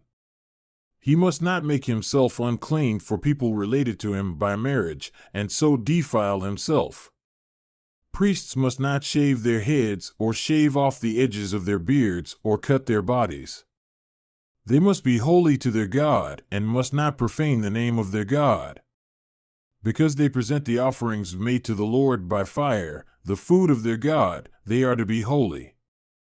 They must not marry women defiled by prostitution or divorced from their husbands, because priests are holy to their God.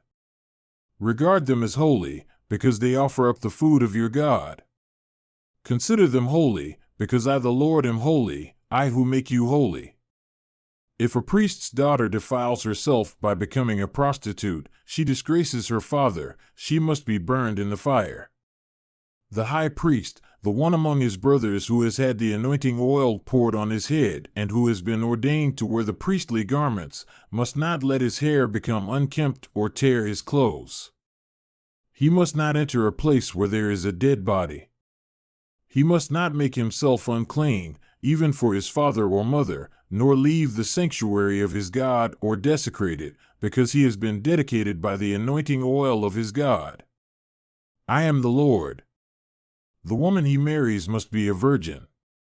He must not marry a widow, a divorced woman, or a woman defiled by prostitution, but only a virgin from his own people, so that he will not defile his offspring among his people.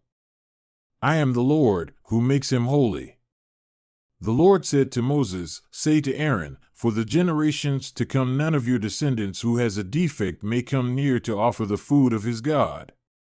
No man who has any defect may come near, no man who is blind or lame, disfigured or deformed, no man with a crippled foot or hand, or who is hunchbacked or dwarfed, or who has any eye defect, or who has festering or running sores or damaged testicles. No descendant of Aaron the priest who has any defect is to come near to present the offerings made to the Lord by fire. He has a defect, he must not come near to offer the food of his God. He may eat the most holy food of his God, as well as the holy food, yet because of his defect, he must not go near the curtain or approach the altar, and so desecrate my sanctuary. I am the Lord, who makes them holy. So Moses told this to Aaron and his sons, and to all the Israelites. Leviticus 22. The Lord said to Moses, Tell Aaron and his sons to treat with respect the sacred offerings the Israelites consecrate to me, so they will not profane my holy name. I am the Lord. Say to them, For the generations to come, if any of your descendants is ceremonially unclean and yet comes near the sacred offerings that the Israelites consecrate to the Lord, that person must be cut off from my presence. I am the Lord. If a descendant of Aaron has an infectious skin disease or a bodily discharge, he may not eat the sacred offerings until he is cleansed.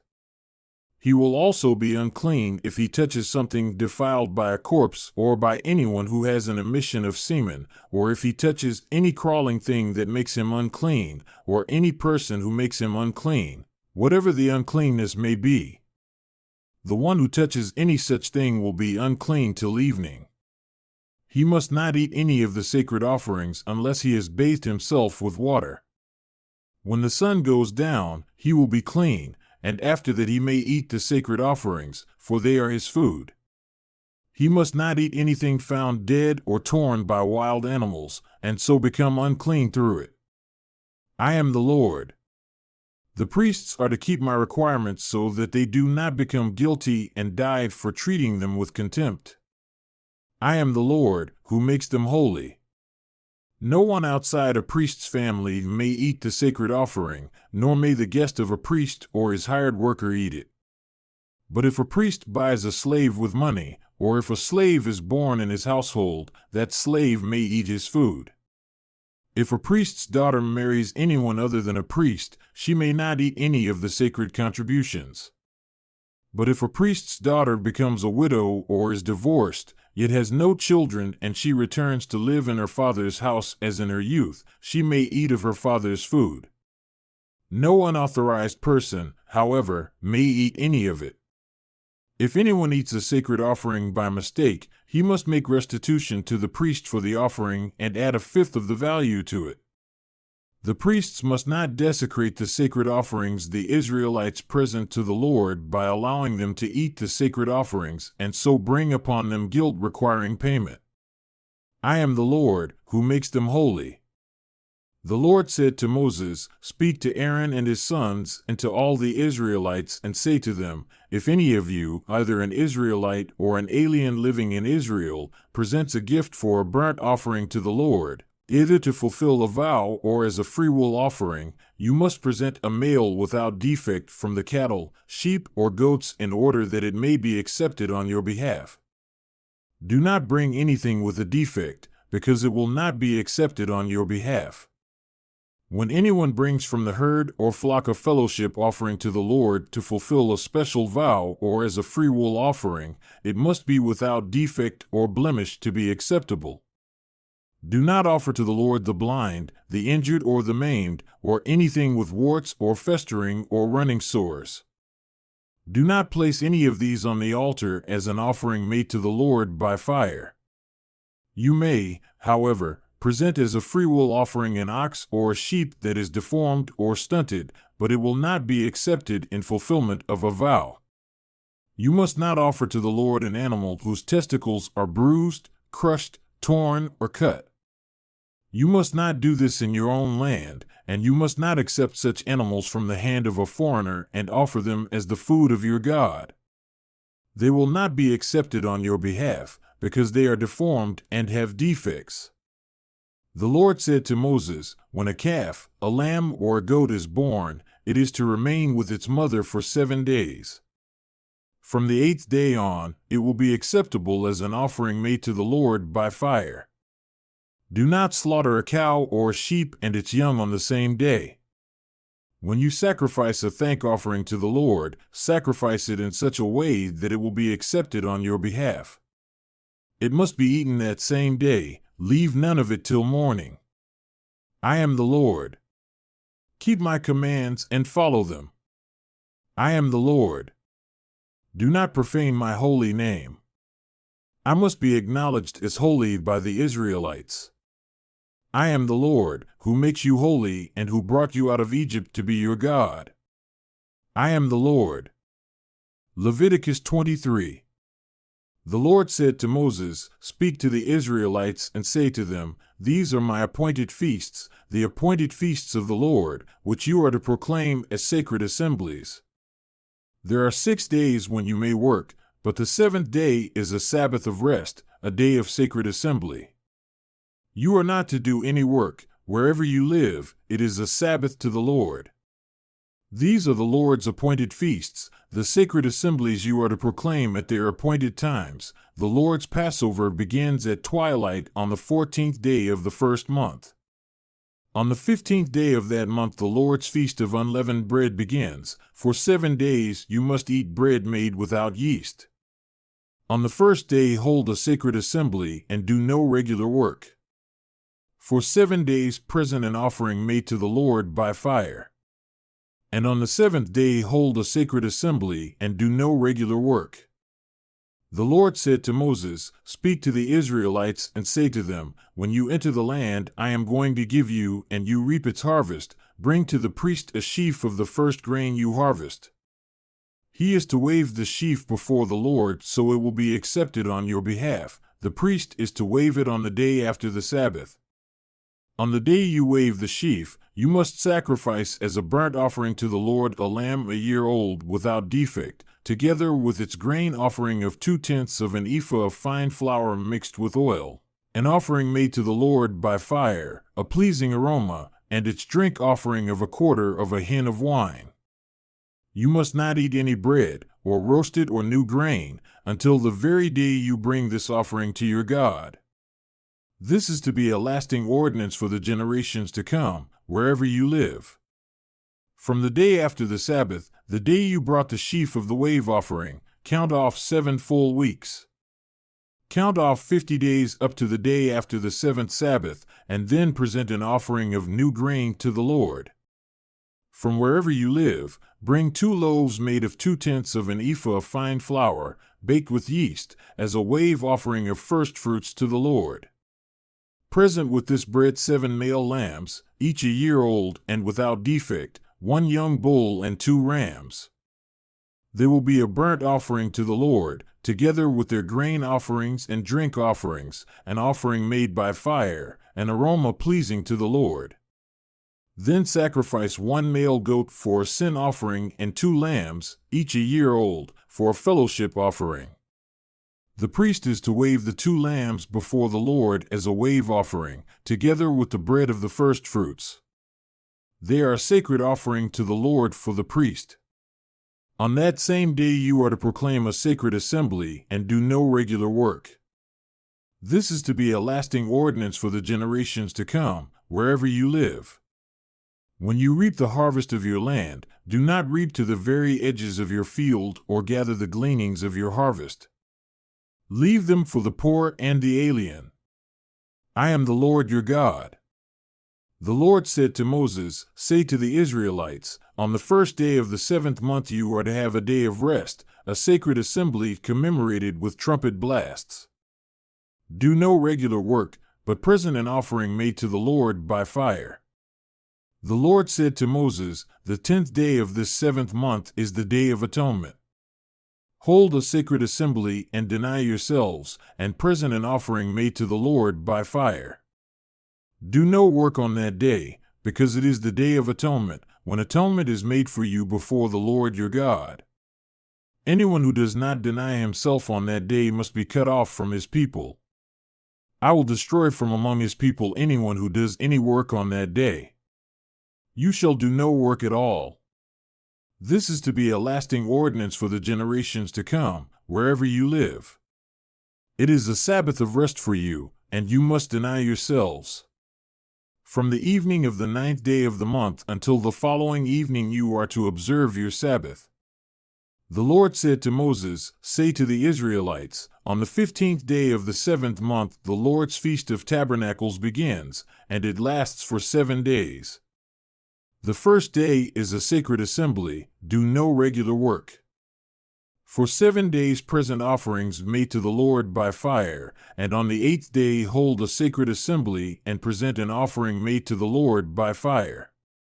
It is the closing assembly, do no regular work. These are the Lord's appointed feasts, which you are to proclaim as sacred assemblies for bringing offerings made to the Lord by fire, the burnt offerings and grain offerings, sacrifices and drink offerings required for each day. These offerings are in addition to those for the Lord's Sabbaths and in addition to your gifts and whatever you have vowed and all the freewill offerings you give to the Lord. So beginning with the 15th day of the 7th month, after you have gathered the crops of the land, celebrate the festival to the Lord for 7 days. The first day is a day of rest, and the 8th day also is a day of rest. On the first day you are to take choice fruit from the trees, and palm fronds, leafy branches, and poplars, and rejoice before the Lord your God for 7 days. Celebrate this as a festival to the Lord for 7 days each year. This is to be a lasting ordinance for the generations to come, celebrated in the 7th month. Live in booths for 7 days. All native-born Israelites are to live in booths, so your descendants will know that I had the Israelites live in booths when I brought them out of Egypt. I am the Lord your God." So Moses announced to the Israelites the appointed feasts of the Lord. Leviticus 24. The Lord said to Moses, "Command the Israelites to bring you clear oil of pressed olives for the light so that the lamps may be kept burning continually. Outside the curtain of the testimony in the tent of meeting, Aaron is to tend the lamps before the Lord from evening till morning, continually. This is to be a lasting ordinance for the generations to come. The lamps on the pure gold lampstand before the Lord must be tended continually. Take fine flour and bake 12 loaves of bread, using 2/10 of an ephah for each loaf. Set them in 2 rows, 6 in each row, on the table of pure gold before the Lord. Along each row put some pure incense as a memorial portion to represent the bread and to be an offering made to the Lord by fire. This bread is to be set out before the Lord regularly, Sabbath after Sabbath, on behalf of the Israelites, as a lasting covenant. It belongs to Aaron and his sons, who are to eat it in a holy place, because it is a most holy part of their regular share of the offerings made to the Lord by fire. Now the son of an Israelite mother and an Egyptian father went out among the Israelites, and a fight broke out in the camp between him and an Israelite. The son of the Israelite woman blasphemed the name with a curse, so they brought him to Moses. His mother's name was Shelemith, the daughter of Dibri the Danite. They put him in custody until the will of the Lord should be made clear to them. Then the Lord said to Moses, "Take the blasphemer outside the camp. All those who heard him are to lay their hands on his head, and the entire assembly is to stone him. Say to the Israelites, if anyone curses his God, he will be held responsible. Anyone who blasphemes the name of the Lord must be put to death. The entire assembly must stone him. Whether an alien or native born, when he blasphemes the name, he must be put to death. If anyone takes the life of a human being, he must be put to death. Anyone who takes the life of someone's animal must make restitution, life for life. If anyone injures his neighbor, whatever he has done must be done to him, fracture for fracture, eye for eye, tooth for tooth. As he has injured the other, so he is to be injured. Whoever kills an animal must make restitution, but whoever kills a man must be put to death. You are to have the same law for the alien and the native born. I am the Lord your God." Then Moses spoke to the Israelites, and they took the blasphemer outside the camp and stoned him. The Israelites did as the Lord commanded Moses. Leviticus 25. The Lord said to Moses on Mount Sinai, "Speak to the Israelites and say to them, when you enter the land I am going to give you, the land itself must observe a Sabbath to the Lord. For 6 years sow your fields, and for 6 years prune your vineyards and gather their crops. But in the 7th year the land is to have a Sabbath of rest, a Sabbath to the Lord. Do not sow your fields or prune your vineyards. Do not reap what grows of itself or harvest the grapes of your untended vines. The land is to have a year of rest. Whatever the land yields during the Sabbath year will be food for you, for yourself, your manservant and maidservant, and the hired worker and temporary resident who live among you, as well as for your livestock and the wild animals in your land. Whatever the land produces may be eaten. Count off 7 Sabbaths of years, 7 times 7 years, so that the 7 Sabbaths of years amount to a period of 49 years. Then have the trumpet sounded everywhere on the 10th day of the 7th month. On the Day of Atonement sound the trumpet throughout your land. Consecrate the 50th year and proclaim liberty throughout the land to all its inhabitants. It shall be a jubilee for you. Each one of you is to return to his family property, and each to his own clan. The 50th year shall be a jubilee for you. Do not sow and do not reap what grows of itself or harvest the untended vines. For it is a jubilee and is to be holy for you. Eat only what is taken directly from the fields. In this year of jubilee everyone is to return to his own property. If you sell land to one of your countrymen or buy any from him, do not take advantage of each other. You are to buy from your countryman on the basis of the number of years since the jubilee. And he is to sell to you on the basis of the number of years left for harvesting crops. When the years are many, you are to increase the price, and when the years are few, you are to decrease the price, because what he is really selling you is the number of crops. Do not take advantage of each other, but fear your God. I am the Lord your God. Follow my decrees and be careful to obey my laws, and you will live safely in the land. Then the land will yield its fruit, and you will eat your fill and live there in safety. You may ask, what will we eat in the 7th year if we do not plant or harvest our crops? I will send you such a blessing in the 6th year that the land will yield enough for 3 years. While you plant during the 8th year, You will eat from the old crop and will continue to eat from it until the harvest of the 9th year comes in. The land must not be sold permanently, because the land is mine and you are but aliens and my tenants. Throughout the country that you hold as a possession, you must provide for the redemption of the land. If one of your countrymen becomes poor and sells some of his property, his nearest relative is to come and redeem what his countryman has sold. If, however, a man has no one to redeem it for him, but he himself prospers and acquires sufficient means to redeem it, he is to determine the value for the years since he sold it and refund the balance to the man to whom he sold it. He can then go back to his own property. But if he does not acquire the means to repay him, what he sold will remain in the possession of the buyer until the year of Jubilee.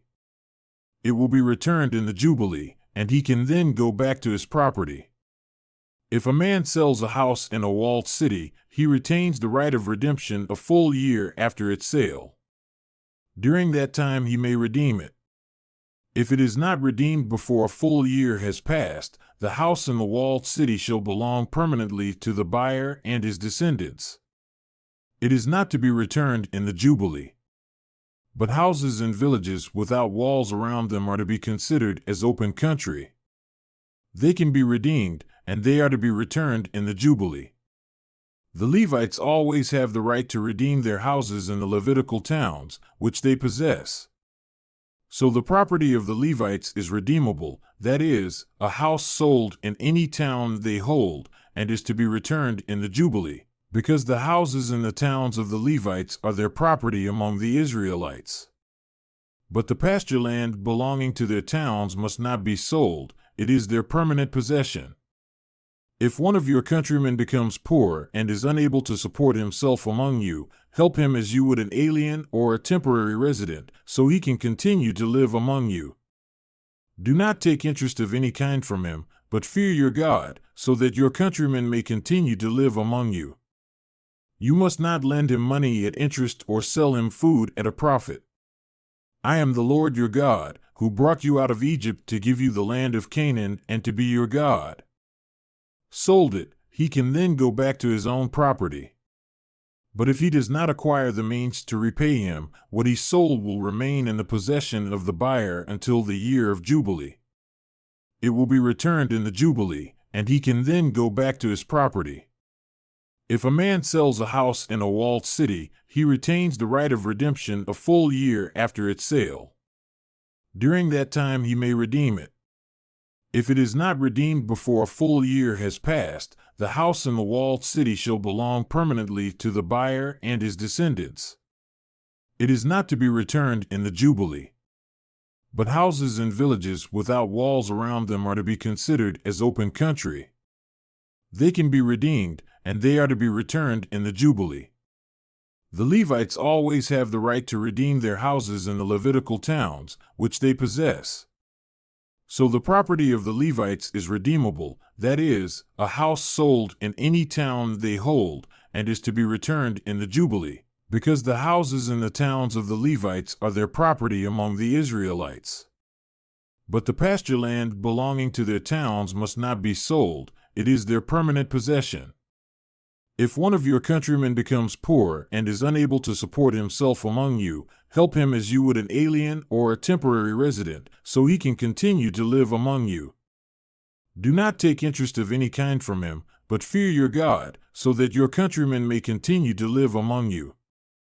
You must not lend him money at interest or sell him food at a profit.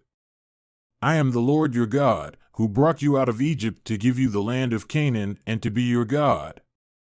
If one of your countrymen becomes poor among you and sells himself to you, do not make him work as a slave. He is to be treated as a hired worker or a temporary resident among you. He is to work for you until the year of Jubilee. Then he and his children are to be released, and he will go back to his own clan and to the property of his forefathers. Because the Israelites are my servants, whom I brought out of Egypt, they must not be sold as slaves.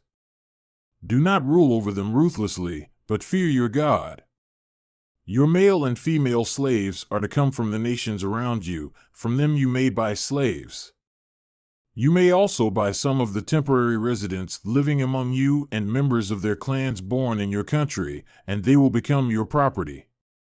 You can bequeath them to your children as inherited property and can make them slaves for life, but you must not rule over your fellow Israelites ruthlessly. If an alien or a temporary resident among you becomes rich and one of your countrymen becomes poor and sells himself to the alien living among you or to a member of the alien's clan, he retains the right of redemption after he has sold himself. One of his relatives may redeem him, an uncle or a cousin or any blood relative in his clan may redeem him. Or if he prospers, he may redeem himself. He and his buyer are to count the time from the year he sold himself up to the year of Jubilee. The price for his release is to be based on the rate paid to a hired man for that number of years. If many years remain, he must pay for his redemption a larger share of the price paid for him. If only a few years remain until the year of Jubilee, he is to compute that and pay for his redemption accordingly. He is to be treated as a man hired from year to year. You must see to it that his owner does not rule over him ruthlessly. Even if he is not redeemed in any of these ways, he and his children are to be released in the year of Jubilee, for the Israelites belong to me as servants. They are my servants, whom I brought out of Egypt. I am the Lord your God.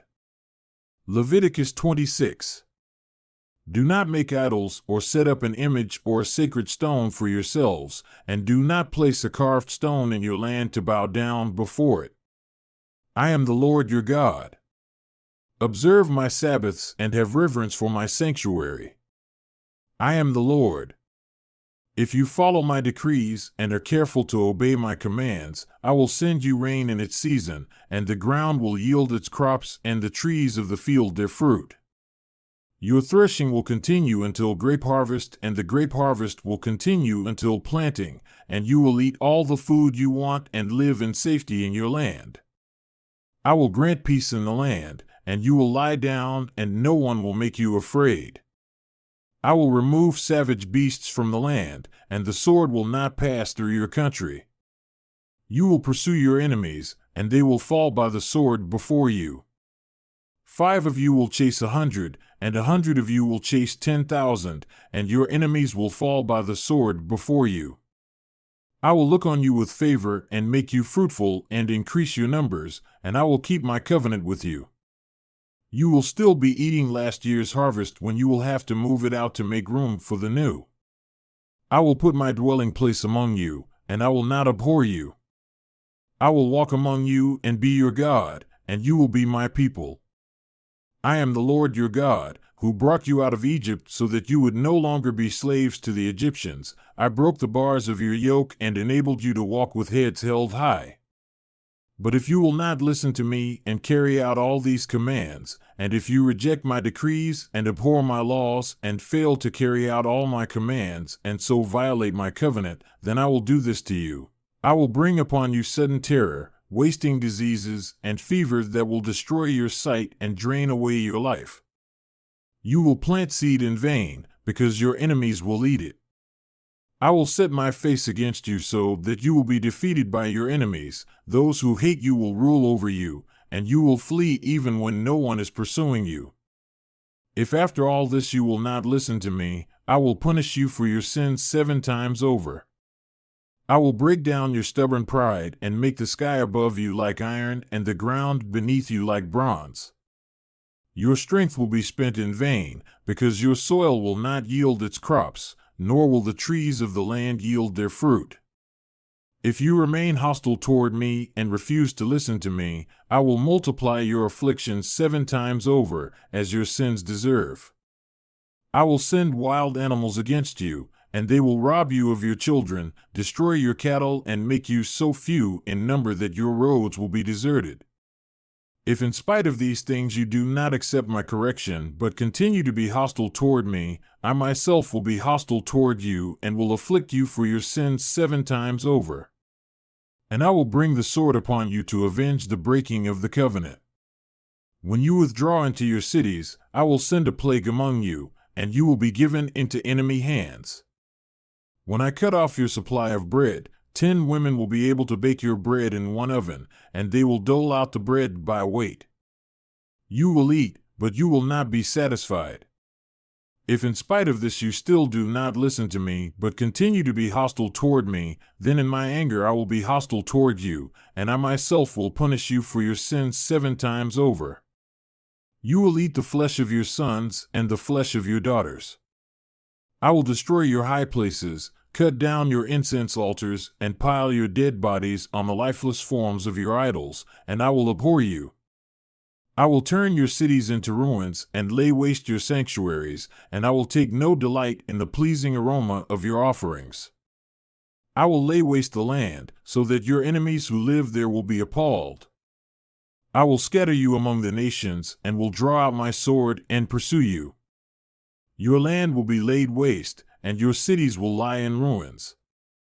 Then the land will enjoy its Sabbath years all the time that it lies desolate and you are in the country of your enemies. Then the land will rest and enjoy its Sabbaths. All the time that it lies desolate, the land will have the rest it did not have during the Sabbaths you lived in it. As for those of you who are left, I will make their hearts so fearful in the lands of their enemies that the sound of a wind-blown leaf will put them to flight. They will run as though fleeing from the sword, and they will fall, even though no one is pursuing them. They will stumble over one another as though fleeing from the sword, even though no one is pursuing them. So you will not be able to stand before your enemies. You will perish among the nations, the land of your enemies will devour you. Those of you who are left will waste away in the lands of their enemies because of their sins, also because of their fathers' sins they will waste away. But if they will confess their sins and the sins of their fathers, their treachery against me and their hostility toward me, which made me hostile toward them so that I sent them into the land of their enemies, then when their uncircumcised hearts are humbled and they pay for their sin, I will remember my covenant with Jacob and my covenant with Isaac and my covenant with Abraham, and I will remember the land. For the land will be deserted by them and will enjoy its Sabbaths while it lies desolate without them. They will pay for their sins because they rejected my laws and abhorred my decrees. Yet in spite of this, when they are in the land of their enemies, I will not reject them or abhor them so as to destroy them completely, breaking my covenant with them. I am the Lord their God. But for their sake, I will remember the covenant with their ancestors whom I brought out of Egypt in the sight of the nations to be their God. I am the Lord. These are the decrees, the laws, and the regulations that the Lord established on Mount Sinai between himself and the Israelites through Moses. Leviticus 27. The Lord said to Moses, "Speak to the Israelites and say to them, if anyone makes a special vow to dedicate persons to the Lord by giving equivalent values, set the value of a male between the ages of 20 and 60 at 50 shekels of silver, according to the sanctuary shekel, and if it is a female, set her value at 30 shekels. If it is a person between the ages of 5 and 20, set the value of a male at 20 shekels and of a female at 10 shekels. If it is a person between 1 month and 5 years, set the value of a male at 5 shekels of silver and that of a female at 3 shekels of silver. If it is a person 60 years old or more, set the value of a male at 15 shekels and of a female at 10 shekels. If anyone making the vow is too poor to pay the specified amount, he is to present the person to the priest, who will set the value for him according to what the man making the vow can afford. If what he vowed is an animal that is acceptable as an offering to the Lord, such an animal given to the Lord becomes holy. He must not exchange it or substitute a good one for a bad one or a bad one for a good one. If he should substitute one animal for another, both it and the substitute become holy. If what he vowed is a ceremonially unclean animal, one that is not acceptable as an offering to the Lord, the animal must be presented to the priest, who will judge its quality as good or bad. Whatever value the priest then sets, that is what it will be. If the owner wishes to redeem the animal, he must add a fifth to its value. If a man dedicates his house as something holy to the Lord, the priest will judge its quality as good or bad. Whatever value the priest then sets, so it will remain. If the man who dedicates his house redeems it, he must add a fifth to its value, and the house will again become his. If a man dedicates to the Lord part of his family land, its value is to be set according to the amount of seed required for it, 50 shekels of silver to a homer of barley seed. If he dedicates his field during the year of Jubilee, the value that has been set remains. But if he dedicates his field after the Jubilee, the priest will determine the value according to the number of years that remain until the next year of Jubilee, and its set value will be reduced. If the man who dedicates the field wishes to redeem it, he must add a fifth to its value, and the field will again become his. If, however, he does not redeem the field, or if he has sold it to someone else, it can never be redeemed. When the field is released in the Jubilee, it will become holy, like a field devoted to the Lord. It will become the property of the priests. If a man dedicates to the Lord a field he has bought, which is not part of his family land, the priest will determine its value up to the year of Jubilee, and the man must pay its value on that day as something holy to the Lord. In the year of Jubilee, the field will revert to the person from whom he bought it, the one whose land it was.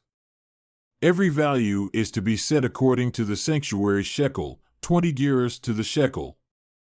No one, however, may dedicate the firstborn of an animal, since the firstborn already belongs to the Lord. Whether an ox or a sheep, it is the Lord's. If it is one of the unclean animals, he may buy it back at its set value, adding a fifth of the value to it. If he does not redeem it, it is to be sold at its set value. But nothing that a man owns and devotes to the Lord, whether man or animal or family land, may be sold or redeemed. Everything so devoted is most holy to the Lord. No person devoted to destruction may be ransomed, he must be put to death. A tithe of everything from the land, whether grain from the soil or fruit from the trees, belongs to the Lord. It is holy to the Lord. If a man redeems any of his tithe, he must add a fifth of the value to it. The entire tithe of the herd and flock, every 10th animal that passes under the shepherd's rod, will be holy to the Lord. He must not pick out the good from the bad or make any substitution.